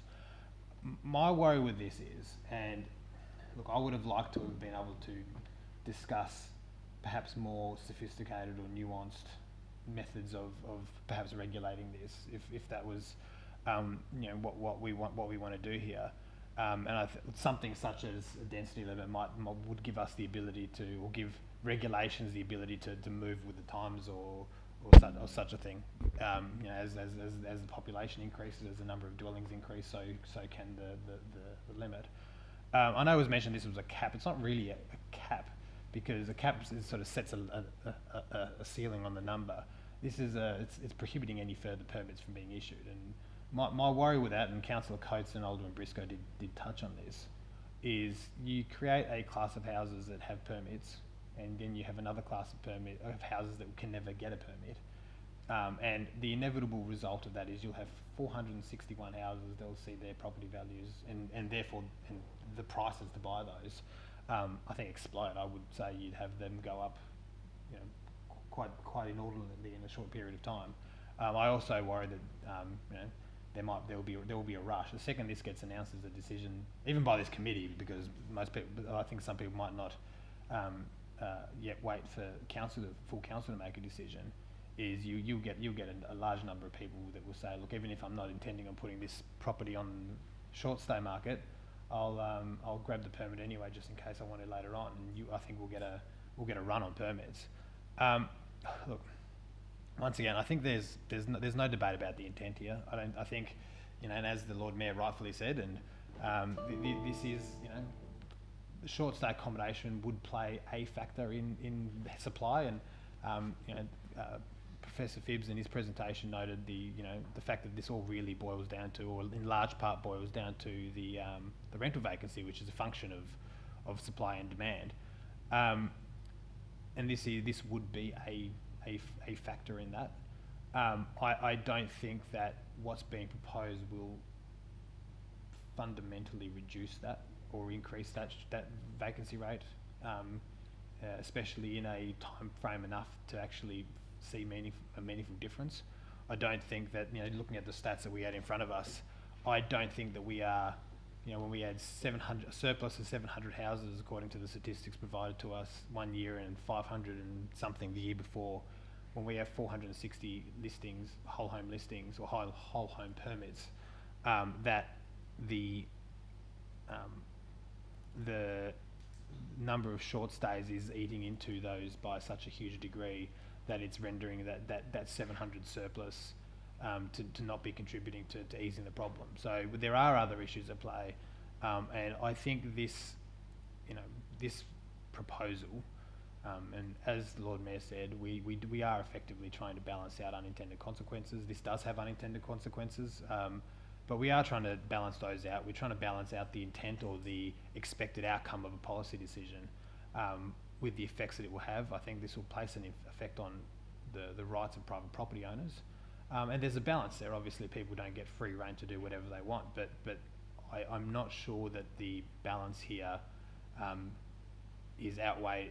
I don't think the benefit of this outweighs the detriment to property owners, because I'm not sure that the benefit, the impact of this proposal will substantially change rental prices or provide the downward pressure on rental prices. I think if we're talking about reducing rental prices, as Professor Phibbs said, we're looking at affecting the rental vacancy rate, or we look at tackling the input costs that go into the cost of providing housing, whether it's rates or other such costs that go into those, because those costs are inevitably passed on to renters. So look, I won't be supporting this. I don't challenge the intent of it, but look, and I would also note the suggestion that, look, this isn't us making a policy decision tonight. We're setting it out to consultation, and the decision's yet to be made. I accept that that's part of the process, and look, the way it's going and the way council's currently minded, I'm sure that's the process that we are going to embark on in a week's time. But we are still endorsing a policy position. We're endorsing it to go out to consultation, but we are still endorsing it. So look, I can't comfortably endorse that tonight. So I'll be voting against it. I do sort of have every confidence that it will be passing through committee tonight, and it will be passing next week, but I don't think it's an appropriate move, especially given that we are coming off just a week ago, moving a motion to investigate variable rates charges on existing short stay listings. So I think we need to see which of these is the more effective one. I think we are kind of heaping a large number of things on the short stay market, and noting they are perhaps a proportion or a factor when talking about the effects on the rental market. I do fear that sometimes they do get used as the boogeyman when we are talking about housing affordability, and that might be for a number of reasons. But I do fear that I do feel that those that use their houses for short stay are becoming a bit of a scapegoat or a boogeyman in some senses. So look, I won't be supporting this, but we'll see how the debate goes next week. But did anybody else have any comments, or I'm happy to put them over? Councillor Dutta. Yeah, just a comment. I must state very clearly. This is not an ideological thing that drives it. It's based on evidence. We have heard. It's based on facts for me. So it's not an ideological position that we are pushing. I think that is a misnomer. Word ideological. No. I'm just referring to what I read. Sure. Yeah. What I read, and I don't know if it was given to that person as the accurate reporting or not, but that's what I read, and that's what I want to say. For me, it's not an ideological thing that drives me. Sure. Any other comment? No. The motion was moved by Alderman Briscoe. Thank you. Yep. So I'll put the motion. All those in favour say aye. Aye. Against say no. No. Aye. So I'll get a show of hands, and all those in favour raise your hand. The Lord Mayor, Councillor Dutta. And against? Councillor Coates and Alderman Brokers. All votes to that's passed. Chair, I'm happy to move the reports as a block. Yeah. I'm happy to. They made one call in. Yeah, all the reports 8.1 to 8.4, and obviously anyone can ask questions. Yeah, I'll move that. I'm happy to accept that. And does anyone have any comments or questions on any of the reports? Head off if that's all right. You still got a quorum, don't you? Yes, Yeah. yes we do. Thanks. Thank you, Lord. Thanks, Anne. Bye. So, Any questions or comments on any of the reports? So that's 8.1, 8.2 and 8.3 and 8.4. Any comments from the officers in regards to the advertising? Anything big? Through you, Chair, there is one item which is listed. Actually, it doesn't have a note about who will be delegated to make the decision. 5 Montreval Rise for 3 multiple dwellings. That item will come to committee. Okay. Anything else? No. We'll motion as moved by Alderman Briscoe for all the reports. All those in favour say aye. Aye. Against say no. And then we have questions without notice. Oh, we've missed one. Oh, we've missed one. Oh, it's part 9. Okay. We've got the 9.1, the committee status report. Ooh. Moved by Councillor Dutta. Any discussion? No? All those in favour, say aye. All those in favour, say aye. Aye. normally you just take it as given if there's silence. Against no. All right. So now we'll move on to questions without notice. We have a question from Alderman Briscoe. I have to just explain it a little bit before I ask the question. And it refers to a live application for the, from the University of Tasmania in Melville Street, what's called the forestry complex there, and I think it includes Freedom Furniture Buildings as well, that whole application. It is out for public representations, and it's got over 900 pages. It's an $80 million project, and the question is there a way that the comment period or the representation period can be extended more than the what we've said is 10 working days, I believe. I'm tempted to take this one on notice, but given the nature of the question, the urgency, I'll have a go at providing a response here tonight. There is a possibility of extending it to a maximum of 28 days. However, it has already been advertised. We also require the consent of the applicant. And as we currently stand, there is scope to accept late representations up to a certain period of time. So while we may not be extending that advertising period, we do have an opportunity, limited opportunity, to accept late representations. Can I just have a supplementary question through you, Chair? So would you say you would accept late applications for another 5 days? We would, in this instance, have the capacity to accept late for that sort of period of time. Thank you for that very wise answer. Thank you. Any other questions? No? Okay. We don't have any questions to responses, so item 11, closed portion of the meeting. Can I get a motion?